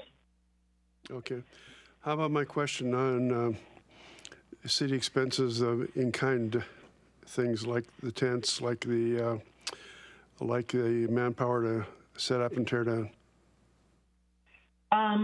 I'm not sure I'm exactly clear on what the city provided versus what the vendors provided versus what the farmers market provided. Mike Sugg, are you on the line? I think we had the email exchange about earlier. Yeah, and I don't think I was clear on that either as far as what's being provided by which party. But I can say that I do realize there are some city staff who help the chamber set up and break down the farmers market. And we do have Anjali Meyer, Parks Director, on the line who could maybe expand on that if I'm misstating. Thank you, Mike. I'm Anjali Meyer, Director, Parks and Recreation. So the city staff prepare the market. They basically have about 2.5 hours of setup help that they do on a Wednesday. They come back on a Thursday and they have one staff member spend about 5.5 hours for cleanup. So together that's about 8 hours a week. For 20 events, you're talking 160 hours of staff time per year. It's not much. We don't have a staff. Anjali, what would be the average salary involved per hour, fully burdened? I knew you'd ask me that, Councilmember Odell. I don't have that at the tip of my fingers. Okay. Yeah. It was probably not inexpensive, though. But we don't have someone there the whole time during the market. We really just, deliver the trailer with all the supplies and help set up the garbage cans on the plaza, some bollards, put up signage for directing people for where they can park. And then the staff member goes away and comes back on a Thursday. The chamber cleans up everything, but then they come and pick up all the garbage cans and clean up the plaza every Thursday. Okay, thank you. I am done. Okay, Councilmember Ross.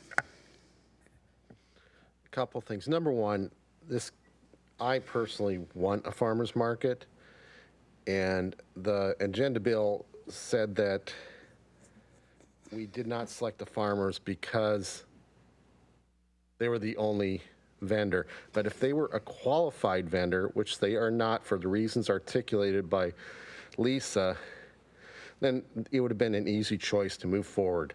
And it's very disappointing that it's been over a year and no reasonable answers to our questions. This should not be a fundraiser on the back of the city, and it is clearly a fundraiser for the Chamber of Commerce. I asked that question as we go through the contract review. Is that appropriate? You look at the financial statement of revenue, $10,000 is the contractor fee. They have to support 20 events, and if you do the math on the hourly rate, you're about anywhere from $50 to $100 an hour, depending on how many extra hours on that effort. But in addition to that, and that's the contract fee, they can provide expense reports for justifiable additional expenses they contribute. None have been provided. We look and compared some of these expenses to tax returns in 2018, for example. The numbers were either the full value for the full year on the tax return, even though they have multiple events related to those categories, or the numbers didn't tie at all, and the numbers are actually higher in some cases on the chamber expense. Wages. A contractor, whether it's the prime contractor, the CEO of the chamber, or anybody working for the chamber under payroll, they are responsible for that as the contractor. And they're showing in 2019 $25,000 for wages to support the chamber. That's in addition to their contract fee of $10,000. There's something wrong with that. They show weekly booth fees of $16,900. I'm curious where in the contract it allows them to charge a commission to the farmers and retain it and not disclose it or share it with the city. And it's only recently we got these financial statements, which are very suspect. Vendor application fees, another $1,900. Not included on their revenue statement is substantial sponsorship revenue. So I asked the question, are we supporting a fundraiser for the chamber, or are we doing a legitimate event with a contractor? And so I think none of those questions have been answered, none of the detail has been provided, and therefore I cannot support the chamber going forward until, one, the answer to history, and two, we come up with a arrangement, a contract that is good for the city and good for our city residents, and doesn't unnecessarily put money towards a fundraiser. That's not the purpose of city, is to raise funds for contractors.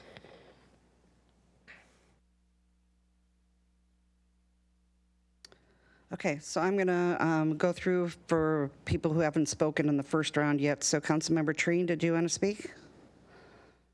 Not at this time. Okay. I'm going to speak just briefly. I went through the emails today, and taking away many of them that were kind of the form, just stating, please open the farmer's market. What I received mostly were people that, I want to get outside. Please open something up. They were very, very discouraged with, the idea that everything in the city shut down, and the idea that the farmer's market wasn't going to be open was just kind of the icing on the cake for the, how could you do this to us? And I happen to agree with that. I'm just devastated that it's just one more thing, one more summer that we're not going to have something. So that's one topic. Then there's the topic of, the farmer's market. And the farmer's market is something that is, I think, near and dear to everybody. Now, to me, if we weren't happy with the RFP, in my opinion, and this is just my opinion, then the RFP should have remained open. It just never should have closed. Just kind of like when you're going to hire somebody. If you don't get it filled, you leave it open. And it may be that we need to put it back out, and while we're putting it back out, maybe we need to try to work on something different. But the contract clearly that we have with the chamber does not work. I don't know why they would sign to do the same contract that didn't work in the past. I don't understand that. So that being said, there's, I would suggest a contract that, if I care deeply about our farmers, and this year is not a year for us to be milking them on fees. So, you need to bring the farmers back, but it needs to be a year without fees. And you know what, for return vendors, same thing. Let's not be charging them for return vendors. I mean, this is a year that I think we all need to come together. And this is a special year that if we're going to do something, it needs to be something where I have no problem investing in the farmer's market. But I do think that we have an obligation to people to protect the money that we invest in things. And, when I looked through these numbers and see the money that is raised with the city name as part of it, and see, tens of thousands of dollars involved in this stuff, yes, it is our obligation to the citizens of this city to be involved in making sure that we make smart decisions, just the same as it is when we make decisions on a roadway. And if it falls behind in monies, then we are responsible to look into that and find out why. So I'm going to get off my soapbox, and I'll catch it next time around. I do very much want to see the farmer's market, just as I want to see other things this summer. Okay, next up we're going to go, we will start, let's see, who's next in line here? Councilmember Gamblin. Yeah, thank you, Mayor. So Councilmember Ross hit a lot of the points that I wanted to hit, but I just wanted to make something clear. It's not a simple question of the $10,000 the city was giving the chamber. That's undocumented. We don't have any receipts for expenses. We don't have any receipts for income. We don't have any credit card receipts. We don't have any cash receipts. There's also opportunity costs that we need to look at as a city on what do we want to do with these? There's tens of thousands of dollars in income coming in through the farmer's market that is going directly into the Chamber of Commerce's pocket. Now, if we're comfortable with that, if we're comfortable with funding the chamber with potential city dollars, then we should have an agreement that reflects that. But the agreement doesn't reflect it. All of that money, all of the income from the farmer's market, from the farmers, from the vendors, from the sponsors, every single dollar that came in was just kept by the chamber. There's no agreement for them to keep those dollars, not declare them to the city, and make a decision what happens with those monies. And again, that's tens of thousands of dollars. So I love the farmer's market. I worked at the farmer's market and volunteered there for years. I think it's great. It's wonderful for the city. But to award a contract to a vendor who has obstinately refused to provide us the information that we've asked for many, many times. And then the information that they give us is unsubstantiated. We don't have receipts for anything. We don't have any documentation. We don't have a sign off from an accountant that says these numbers are accurate. Is something that the city just can't do. We can't, as a council, in my opinion, approve a new contract when an old contract has so flagrantly been disregarded, and our requests for documentation have been disregarded over the course of more than a year. So that's the reason why we're in this situation, and that's the reason why we are overly hesitant and don't feel comfortable re-awarding a contract to somebody who's proved that they haven't fulfilled it in the past. And I have no indication that that'll change in the future.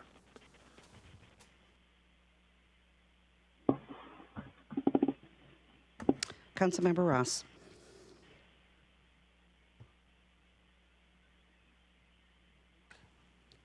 You skipped over to me, and it went to me, and now I don't have a round two yet. Okay. Or if at all. Councilmember Stewart. Thank you. Councilmember Gamblin referred to receiving something today. I haven't received anything. Did something come today that has not been shared with the rest of the council? There was an email from the chamber today pleading their case. And that went to I think it was just public. It was just a public comment. But thank you for that. I guess I want to understand the contract that's been signed, that was signed many, many years ago with the Chamber of Commerce, is a very sparse and loose and contract. So the implication of this council to imply that the monies collected from the vendors or any of that monies is due to the city, I don't believe that that is explicitly called out in the contract. We talk about tens of thousands of dollars. If you show the slide that was put up there, it's just over $10,000 that's collected from, I think, from the vendors themselves. So it's not a large sum of money. To imply that that the farmers market, that a person, the hourly wage would be $50 to $100 an hour, assumes that the amount of time spent on the farmers market is really just the amount of time that a person is at the farmers market, a single person. And I think that is absolutely untrue. I would like to know from Anjali, how many hours would it take to organize such an event, just to line up the agreements with a number of vendors? How much time would that take generally for an event like that? I am going to have to ask Chris Jordan, who is our recreation manager and expert on that, to see if he wants to try answering that. He is on as well. Chris? Yes. Can you hear me? Yeah. Hi, Chris. How you doing? That's a pretty difficult question. I'm not for sure, but it would take a lot of time to do that. I would say minimal, especially in the beginning season, trying to recruit farmers and vendors. It would probably take a couple months in permits. Hour-wise for weekly, it's hard to say. I would say 8 to 12 hours per week, probably before and after the event. But with marketing and setting up themes and stuff for each of the events. But this is just a number I'm shooting out there. I really don't know specifically because I never ran specifically myself. Sure. So that when you say on other events, so it would be like 8 to 12 hours a week during the market, and then the months in advance of that, of all the planning, would be on top of that. Is that what you're saying? Yeah, because you would plan. You would have to get all your permits, health permits, what kind of themes, what kind of music performances, things like that. So you would have to schedule things out with that. So. Okay, and that's kind of what I thought, right? I mean, there's months of planning that occur in the off season. There's the 4 hours that you're at the event. There are the hours of setup, the hours of tear down, the hours in between when, you know, people are changing things around and people can't show, and you're trying to find, organizing volunteers and other people to work. So I think to assume that it's one person spending, 5 or 10 hours a week doing this is just an understatement. So I don't know where we come up with, we think that it's a fundraiser for the chamber. I don't think there's any proof that that is the case. I think that I'm sorry, Mr. Odell, I have the floor. But they spend, I would say, hundreds of hours working on this event. So I don't think we have any proof of the fact that they are raising money and making money on this event. And I think that if we had to take this on and we did it ourselves, we would find that it is a rather costly venture. So I just think that if we're going to make implications implying that they are not properly accounting for money, that they're doing something nefarious with it, that they're, making money off of something that they say they aren't, I think we should have proof of that before we state something like that in a public meeting. I think that is not appropriate.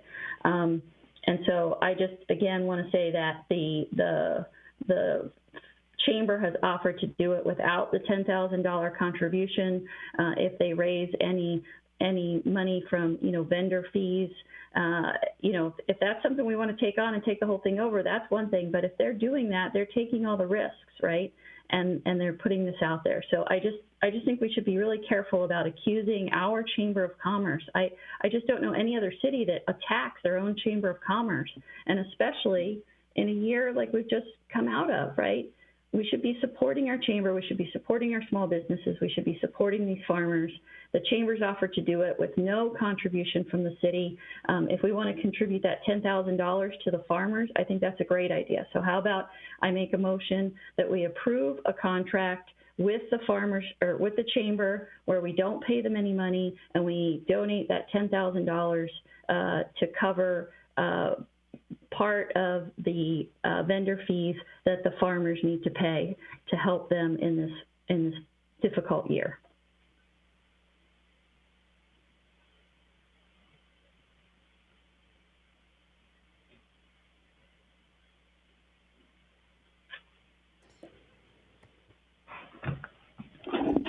Okay. Councilmember Ross? Well, where do I go from here? Number one, very conservative assessment on the hours or the hourly equivalent. It's clear that $10,000 is for the contract fee. They 1 year came back to us for an additional $2,500. Councilmember Stewart, you're too smart to spin the data, and you need to study it, because I'm not talking about within the $10,000. I'm talking about the booth fees. I'm talking about the sponsorship fees. I'm talking about sign-up fees to the vendors. All of that is significant revenue. I'm talking about them showing salary that's by contract excluded from their deductibility. They can't take that against us. They're responsible for their own, responsible meaning not taking from chamber-related revenues, but from their own organization as a contractor. And so all of that is the big money. You're getting into the finite. And so you can try to convince us with your heart over your mind, but it's not helping this discussion. We're not spinning ourselves. We have a Point of order. Point of order. Councilmember Ross is addressing me and attacking me personally, and comments should not be made directly to other council members. Please make your comments to the chair, I guess. Okay. You can yell at me. I apologize for that, Councilmember Stewart. But my point is, we really need to look at the facts and data that have not been answered for over a year, and that's what it's coming down to. It's nothing about how we feel about the chamber. We all care about business. We all care about the farmers market. We all care about opening up parks for the public. All of that we're aligned on. But unfortunately, we have a responsibility to not renew a contract that hasn't had past reporting, et cetera, contractual related compliance. And secondly, should it be known, we've also as a city, quite frankly, have enabled this behavior to some degree historically, but we shouldn't going forward. And those who enabled it are not with us anymore. We have a great park staff today that has been very, very helpful in understanding the contracts that we've had, and I applaud them. So we got a good staff in place, and we need to be able to put together a good contract going forward. And until we solve prior deficiencies, we cannot go forward with the chamber, in my opinion. Deputy Mayor? Thank you. I think Councilmember Ross made some great comments earlier, and I think specifically is that the one bidder that we did get was not necessarily a responsive bidder because they are in violation of the contract to which they signed, and it's an annual contract. So we talked about it. There was an MOU signed years ago, but they signed an annual contract for this. And I want to read to you, and so that the public can hear what this contract language says. 18.2, the consultant shall at any time during normal business hours and as often as the city may deem necessary make available for examination all of its records and data with respect to all matters covered directly or indirectly by this agreement, and shall permit the city or its designated authorized representative to audit. It goes on and on. It says all of its records, not just what the chamber deems relevant to the city, all of its records. They are not doing that. 18.5. The consultant shall maintain accounts and records, including personnel, property, financial, and programmatic records, which sufficiently and properly reflect all direct and indirect costs of any nature expended and services performed pursuant to this agreement. They have not fulfilled their obligation under previous contracts.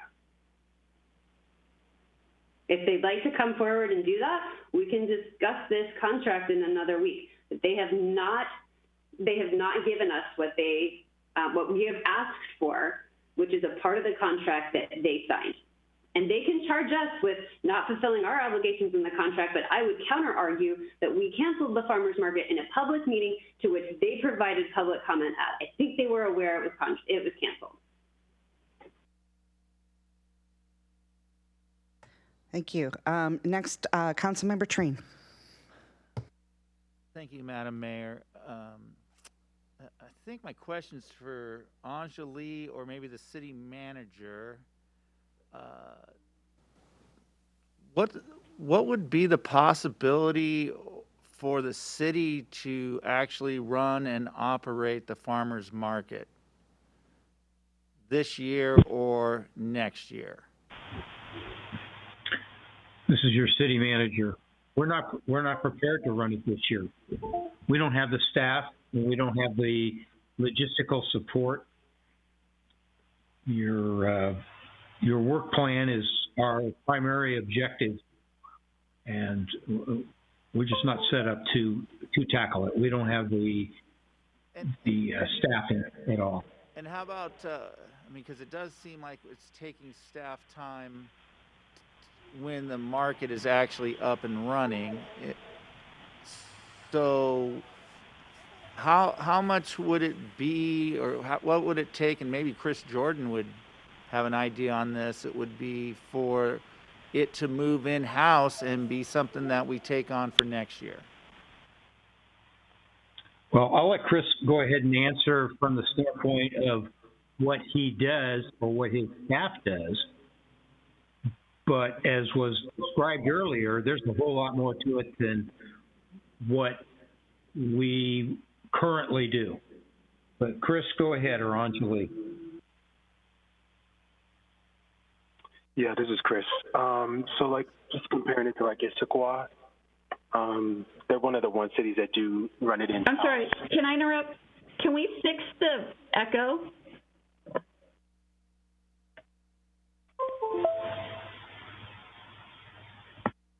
Do we still have echo? We good?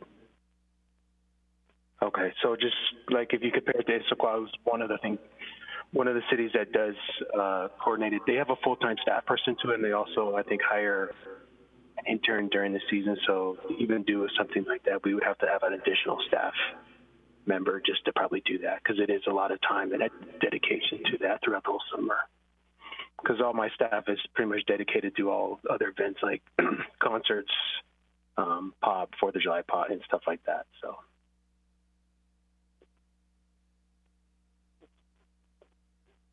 Hopefully that helped you answer, Tring. Sorry. No, thank you. That does give us an idea that, yeah, we would have to bring on additional staff, maybe an intern over the summer, if we were to operate our own, if the city of Sammamish chose to operate the farmers market. So then, Anjali, I mean, this is a curious question then more than anything else, but is that something that that you as a department head would think would be a good idea, or something that, you know, you'd be willing to even consider to taking on?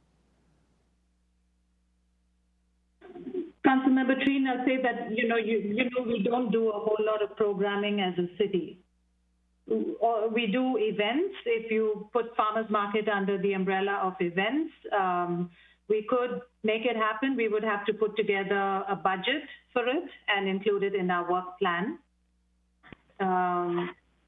I think with the added staffing, we'd be open to it. I think what council has to decide is there's other programming that we aren't doing, and, what are your priorities? Would the market be a higher priority for staff to work on, or look at adding some more programming? And so when you say events, that's similar to the 4th of July. That's right. We do a total of, if you include our volunteer events, we do about 40 to 60 events a year. So this would add another 20. Okay, that's a lot of work then. Yes, it and is. That's why Chris was saying, that's why Chris Jordan said that it would take another staff and probably an intern to cover that. As well as also working through all the volunteers that all goes on right now. It would just continue that. All right. Thanks. I appreciate it. Sure. Councilmember Gamblin. Councilmember Ross covered my questions. Thank you. Okay, well, I had a couple of ones. One I saw in going through the records that I had from 2018. The simple answer to a lot of that was clearly even the chamber's paying somebody to do it, so hiring somebody seems like the obvious answer. But that would be for next year. That doesn't answer the question for this year. So I would ask the council to think about the idea of reopening the RFP, and meanwhile, while we do that, have a few council members try to sit down with the chamber and even see if we can get a list of the things that we expect back from the chamber of, hey, these are the documents we asked for, this is what we need to see. And maybe we don't need to stomp our feet and see all of it. Maybe, hey, we do need to see this, this, and this. And by the same token, hey, obviously this contract didn't work. So signing the same contract to me seems absolutely absurd. So I would suggest sitting down and perhaps looking at what is realistic. And that, in the same process of reopening the RFP, even seeing if that's even doable for this year. Because I think in the long run, the city should look at, each year differently and looking at something for next year. But we could find that, we work with the chamber and we walk away and all is well, and that worked really good. I can't answer that. We got to go year by year. Anyway, I'm throwing that out. But that would come along with, by the way, I would ask to keep the deal of, signing up the farmers for free and, return for free for, return vendors, that sort of thing. Madam Mayor, we need to extend again. I would move we extend till 11 p.m. Okay, motion on the floor to extend, and a second. Any discussion? Okay, all those in favor? All those in favor say aye. Aye. Aye. Opposed? Nay. All right, I'm going to be joining you after 11. Okay. 6-1. Okay, let's see, who's up next? I think I've lost track here. Okay, so I think it's me again. I got to finish going around from round 2.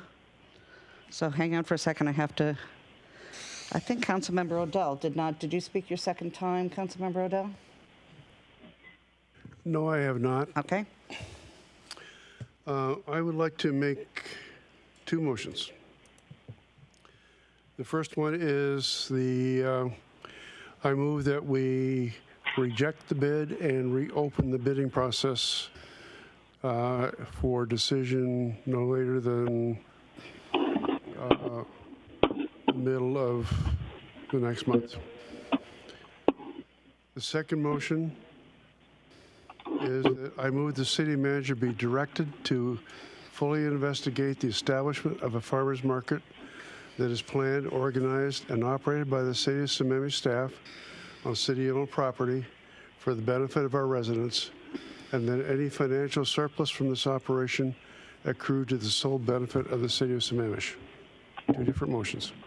And is that for this year or next year? Or I'm going to leave that alone. I think probably do 2 at a time. Realistic. Yeah, we've got to do one motion at a time.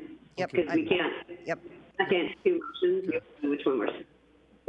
I will speak to both motions. No, they need a second. I'm sorry. We you don't have a second. Do one motion at a time, please. Thank you. Okay, first motion first. Could you state your first motion? My first motion is we direct the city manager to reject the existing bids on the contract and to reopen the process for another month or so. I'll second that. I think. May I just? Well, I want to speak to my motion, if I may. I think that based on the discussion we've all had, number one, we do all realize that this is a very popular thing for the city. All of us like it.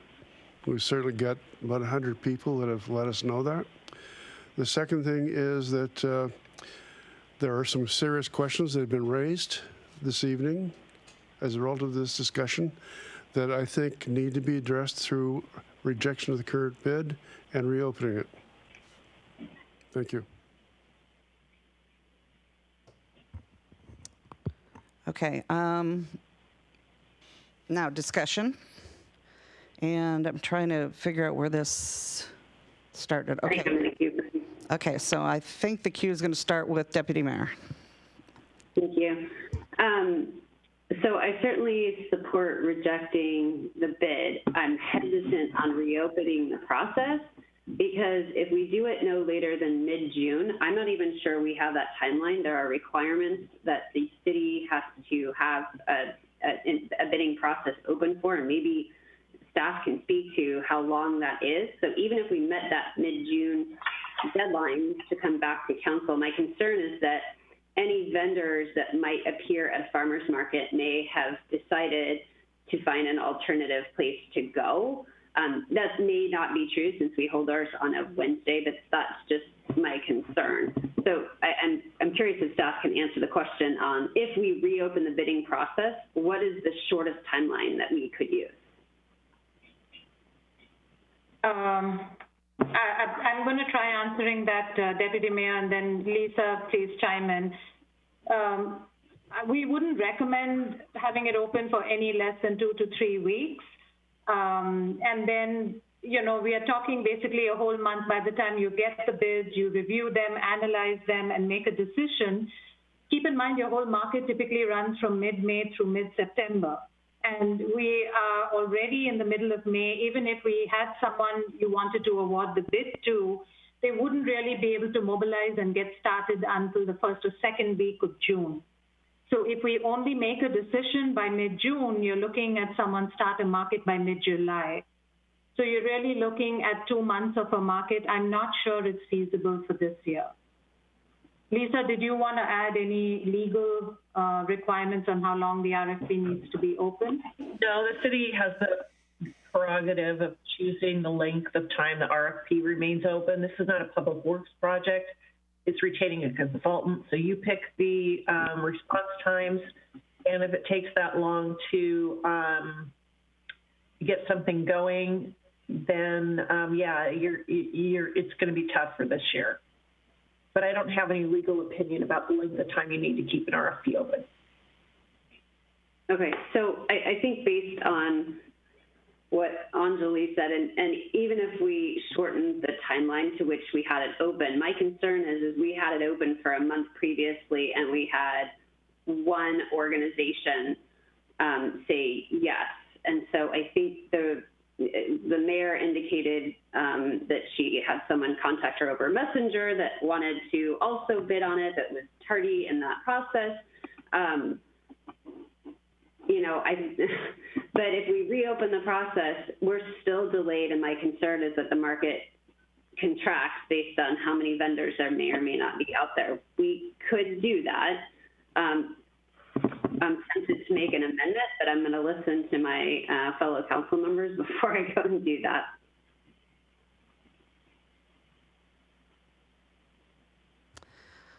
Okay, let's see, Councilmember Stewart.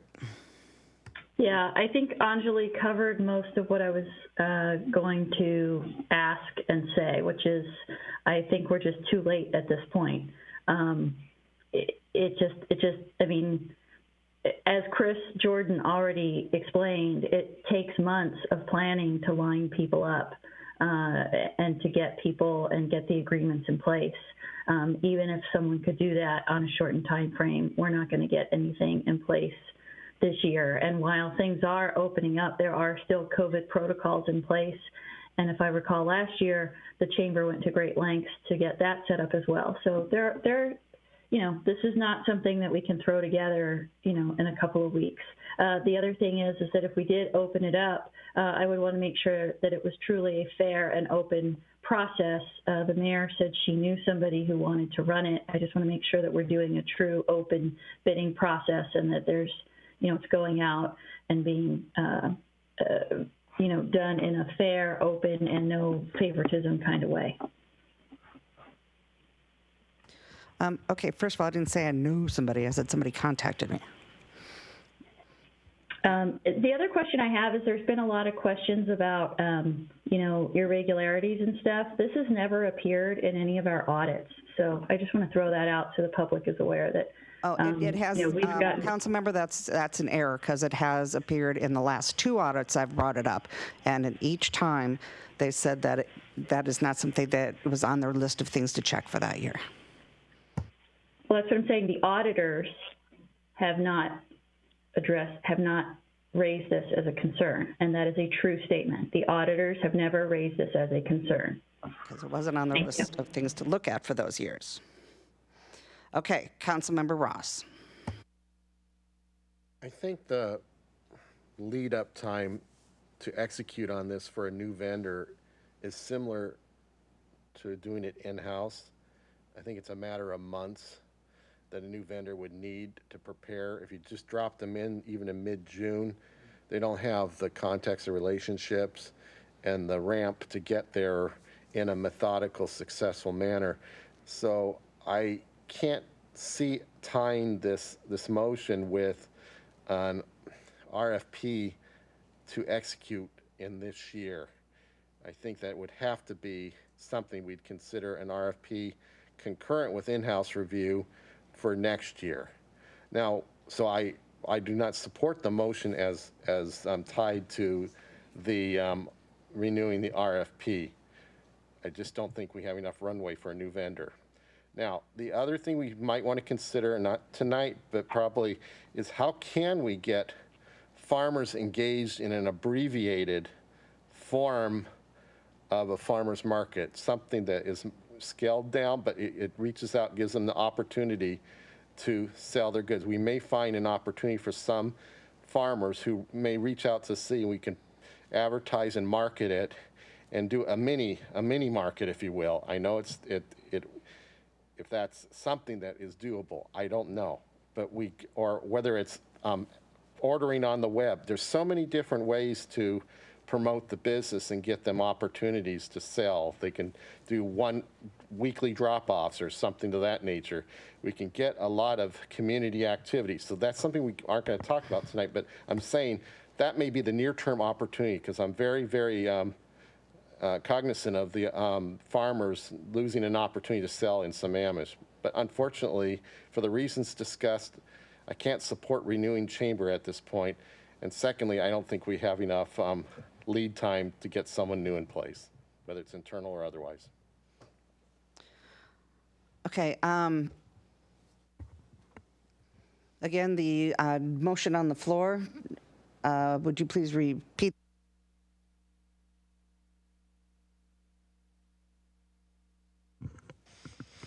The motion on the floor was to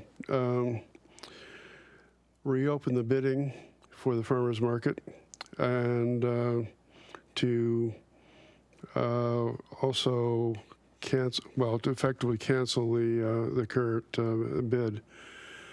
However, in view of this conversation, as the maker of the motion, I am going to withdraw it.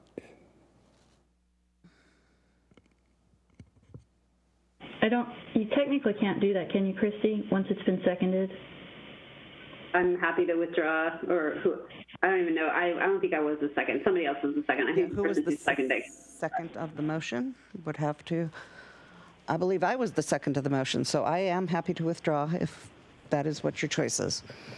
In that case, Madam Mayor, I'd like to reintroduce another motion to replace it. Okay.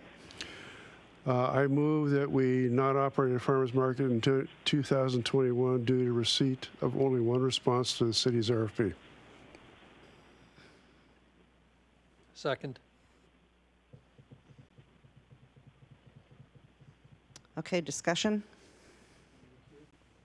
Councilmember Gamblin? So I think something we should be cognizant of here is that last year, the farmers market was canceled by the city.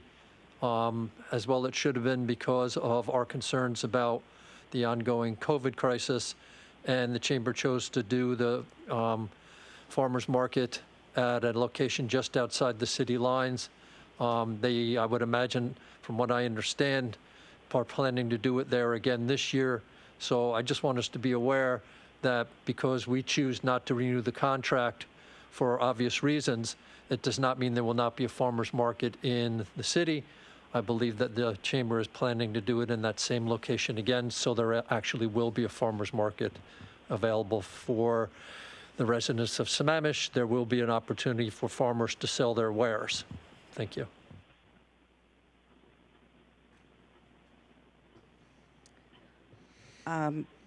Deputy Mayor? I see a couple. Oh, okay. Sorry. I thought Chris was before me. I'd like to offer an amendment. I think Councilmember Gamblin made a good point just now that there will probably still be a farmer's market, but I'm trying to recognize the fact that a lot of our residents would like it here. So I'd like to make an amendment to give the chamber 1 week to comply with all of our requests for all financial records that we have been requesting. And if they do not produce them within 1 week, then we reject the bid.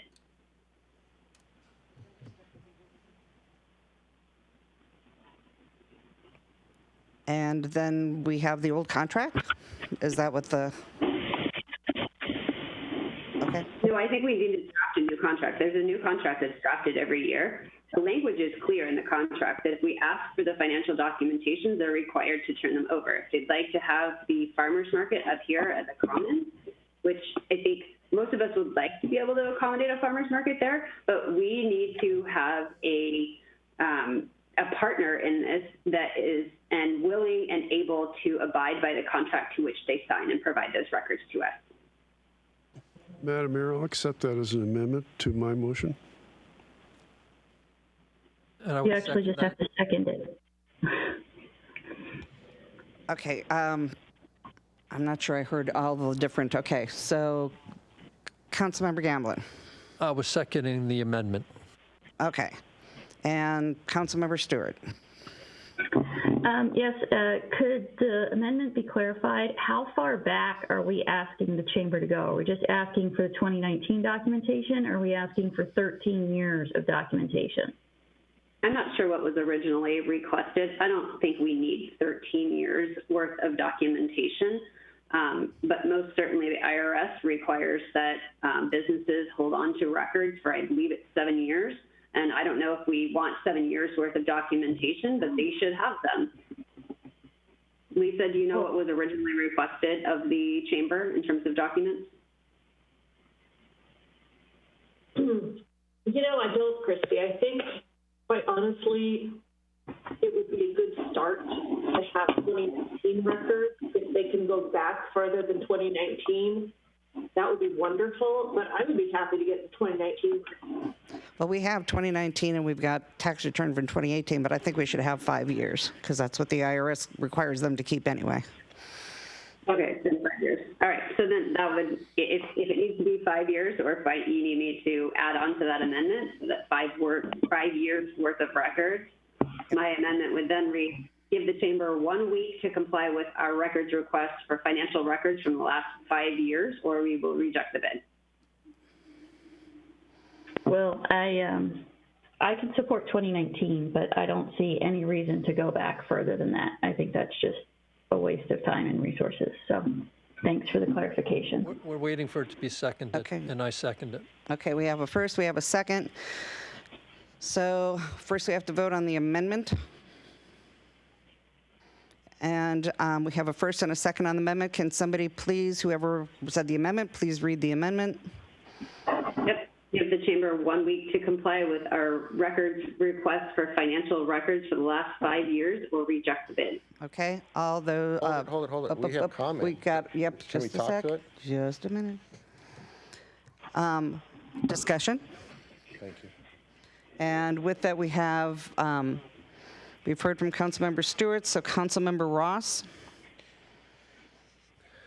I always like to give an opportunity for them to fulfill their contractual obligation. I guess the question I have to Lisa is, if I recall reading some of the emails, you got a response from their counsel that effectively said, I have produced all of the records that you've asked for, nothing further will be provided. So I think we've already reached the dead end on this, and we've concluded it's not sufficient to support their contractual obligations. Is that fair to say, Lisa, or is opening up for another week going to produce any different result? I think we have everything, quite honestly. We were asking for all chamber records pursuant to a public records request. We didn't have a legal basis for asking for all chamber records. When we discussed farmers market records, I do recall the attorney for the market saying that we had everything.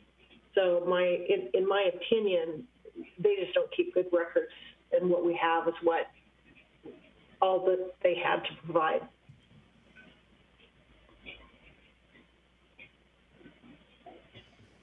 Okay, so the only purpose of keeping it open for a week is if they were not totally transparent with us on the completeness of their records, and therefore they can change their mind and provide records if they so choose. I'm okay with that, but I'm not confident we're going to get a better response based on previous overtures from them. Okay, Deputy Mayor. Okay, she spoke. Okay, so, all right, so no other comments, so. I have a question for Lisa, if you may. Okay. So Lisa, you said that we requested all chamber documentation, all chamber financial records? That was through a public disclosure request, and a public disclosure request wanted the chamber to produce documentation. To fulfill it, we didn't have a legal right to demand chamber records because under the law, we can only demand records of a consultant of ours if they are operating as a functional equivalent of the city. It's a really high bar. And so the attorney for the chamber said, we're not going to give you all chamber records to fulfill a public records request. And I could not argue with that.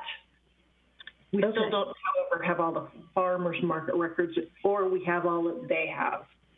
Okay, so just to clarify, the chamber hasn't refused to comply. The chamber refused to comply to something that we had no legal basis to ask for. The chamber has provided, at least according to them, everything that they have. They have handed over everything that they have, and we are saying that that is not adequate. So it isn't a refusal necessarily. So the implication in the earlier discussion was we kept saying that they just refused to work with us and they refused to comply, but we don't. They refused to comply with one thing. We don't know that they've refused to comply with these particular records. You're saying that their attorney stated that they have handed over everything that they had. I believe that's the case. However, I will say that the records that we did receive from the chamber, the farmers market subset of the chamber were very, very sparse. So either they're not being truthful when they tell us we have everything, or they are being truthful and they do not keep good records, either of which would be a violation of the contract because they're really not giving us a clear answer. Okay, but thank you for that clarification. I think it's important to be clear that their out-and-out refusal was for something we had no legal basis for. Thank you. I believe it wasn't over the public records request, but rather information that they should have for tax purposes. Okay. All right. So no other questions. Yeah, I'm up. Oh, we have another question? Two more. Okay. Councilmember Gamblin. Yeah, so I just want to be sure the records we're getting have some type of validity and backup to them. We got a single page, I believe it was an income statement, with no backup, anything. It was something that anybody could produce. I'm not saying they produced it in a negative manner, but as per accounting, there was no audit, there's no backup, there's no receipts, there's nothing at all except a single sheet of paper. If we're going to be asking for these records, they need to be records given to us in a way that we can confirm in some manner, to some level, that the information there is correct. And again, payments are made, checks are gotten, credit card receipts are kept. Anybody with an accounting background can come in and say, this is the way you're supposed to produce a financial document, and this is how it's verified. So if we just receive 5 years of the single sheet that we received already, in my opinion, that would not be sufficient at all for what we're looking for on documentation on income and expenses. Okay, Deputy Mayor?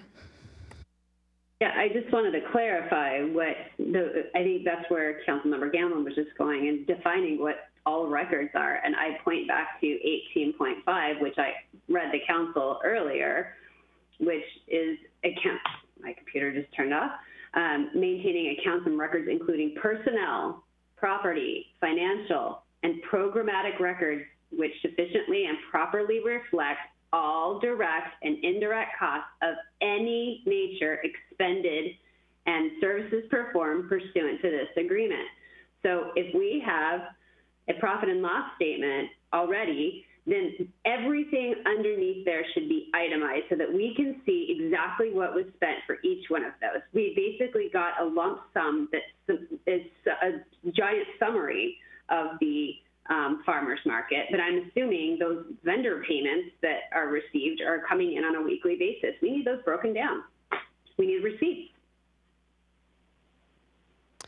Okay, we have a motion on the floor. Oops, we have some more comments. Okay. All right, so this could go in circles all night long, and we're on amendments here, folks. So how many times, I have a legal question for Lisa, just to clarify, since we're asking for legal records here, if that's okay. Councilmember Stewart. Thank you. Christy, when you just read that again,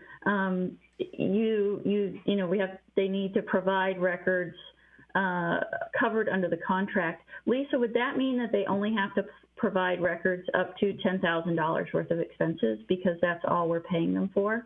No, it's not related. I'm sorry, this is a Lisa question. Thank you. That's not what the contract says, Councilmember Stewart. It says that they have to open up their books to us. And it says they have to open up their books to us. That's the exact wording? No.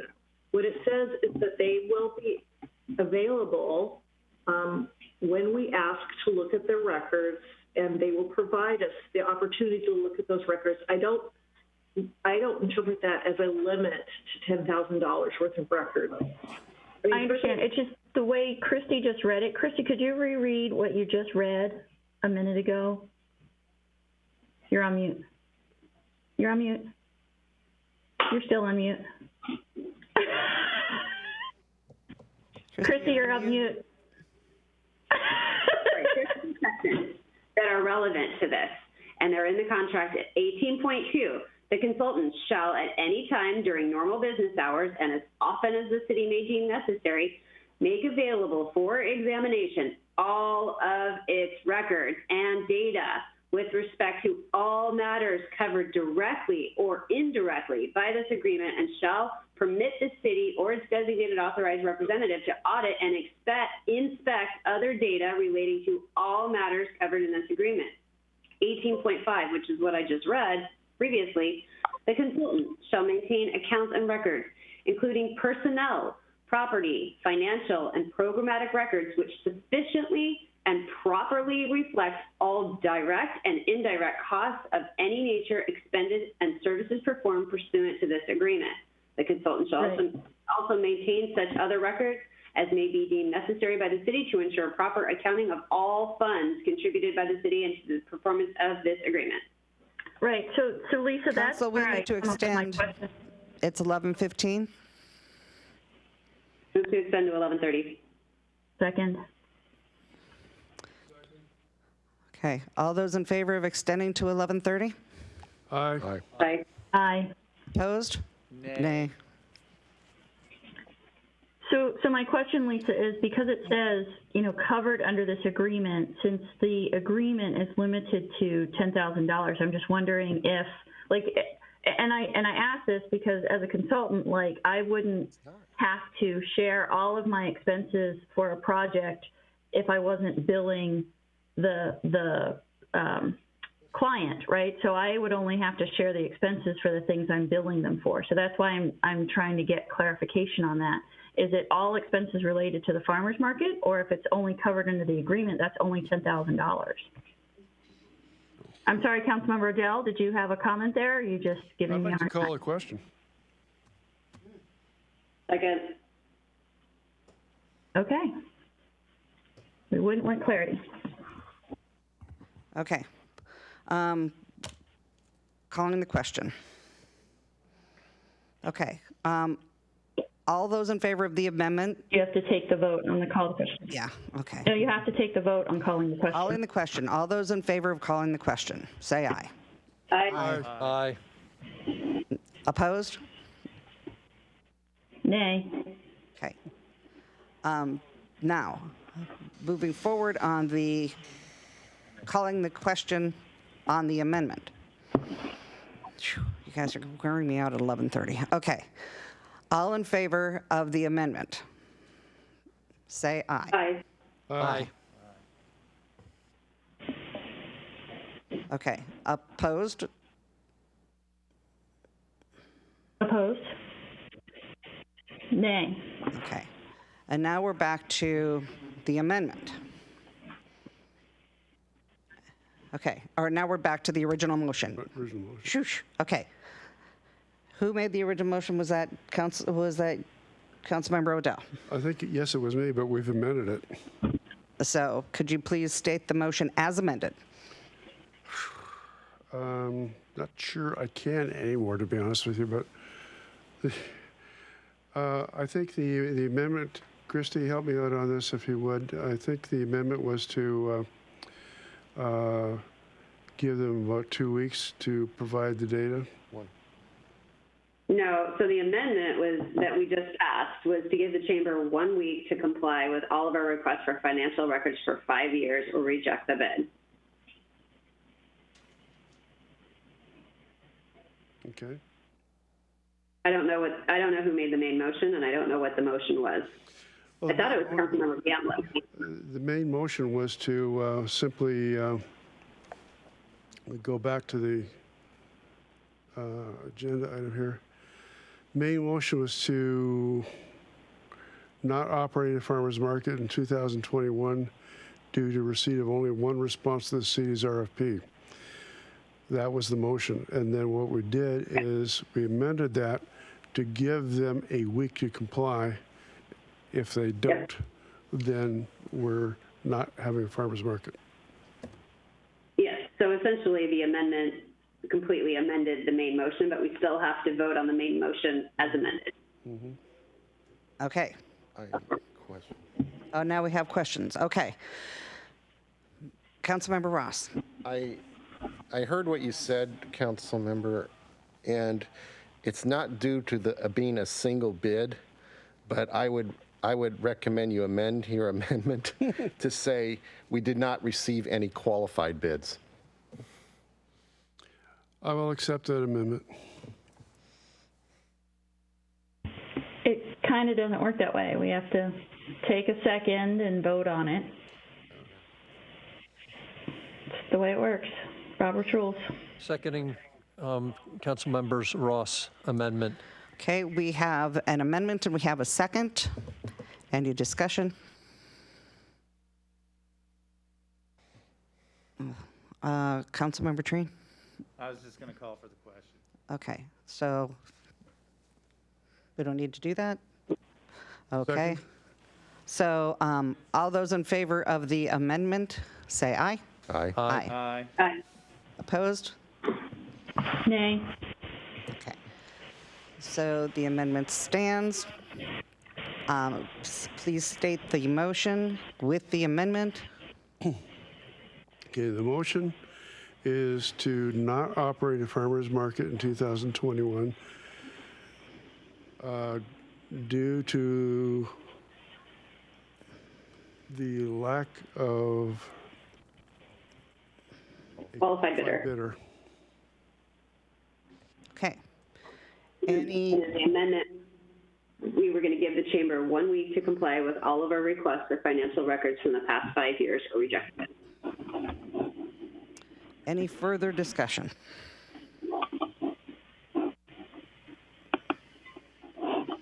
Okay, well, I'm going to say one last comment, and that is that I still go back to the comments I made, and I'm not willing to give up on it for this year yet, so. Okay, all those in favor, say aye. Aye. Aye. Opposed? Nay. Nay. Okay. Motion, Do you want to go to my second motion? there's more? Yeah, this is the, there were two motions originally, Carrie. Okay. Okay, once more. The motion number 2 was I moved the city manager be directed to investigate the establishment of a farmer's market that is planned, organized, and operated by the city of Sammamish staff on city-owned property for the benefit of our residents, and that any financial surplus from this operation accrue to the sole benefit of the city of Sammamish. I'll second. Second. Okay, we have a few seconds on that. Any questions? Yep, I saw Councilmember Stewart. Oh, I got a bunch. So I assume you're going to just have them investigate this, because I will bet anybody here money that there will be no profits left over. It will be a minimum of a full-time staff person, maybe a staff person plus an intern. So you're talking about, somewhere between, $60,000 to $100,000 or more, just in that staff person alone. And I don't believe it will just be a singular person that we will be talking about running this. So what would happen to the additional cost if it ends up costing the city more than, 160 hours of staff time and $10,000?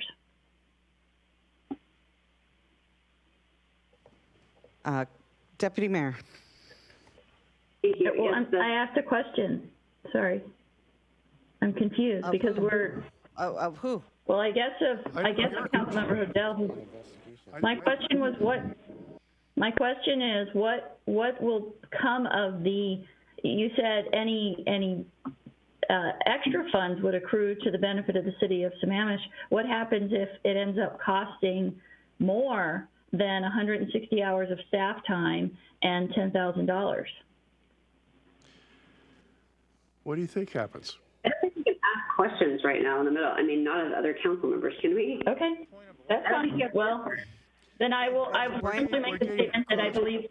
Sorry, I believe that this will. Okay. Will cost our city.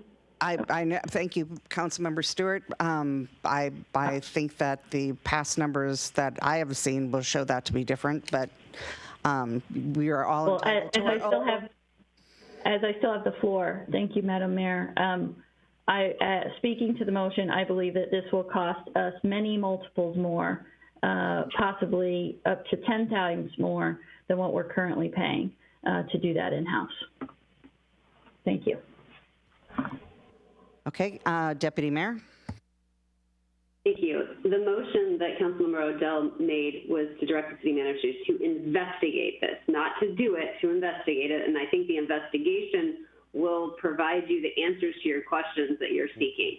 It could be that they come to the determination that a seasonal employee is something that we can hire for this rather than a full-time employee. We don't know until we do the investigation on it, which is what we're potentially going to ask our city manager to do. So just wanted to clarify the answers are forthcoming. That's correct. Thank you very much. Councilmember Gamblin. Yeah, ditto to the deputy mayor. Okay, any other questions? Okay, seeing no other questions, all those in favor of the motion, say aye. Aye. Aye. Opposed? Nay. Motion passes. Is there any more?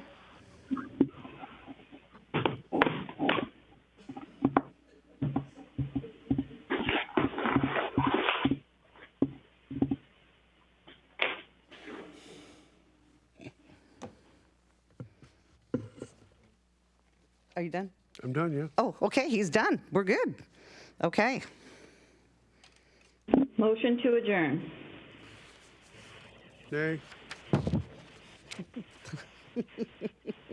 Okay. Are we done? I think we're done.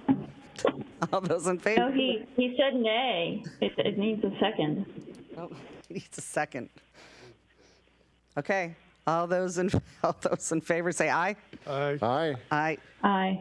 All right, you guys have a great week. Thank you.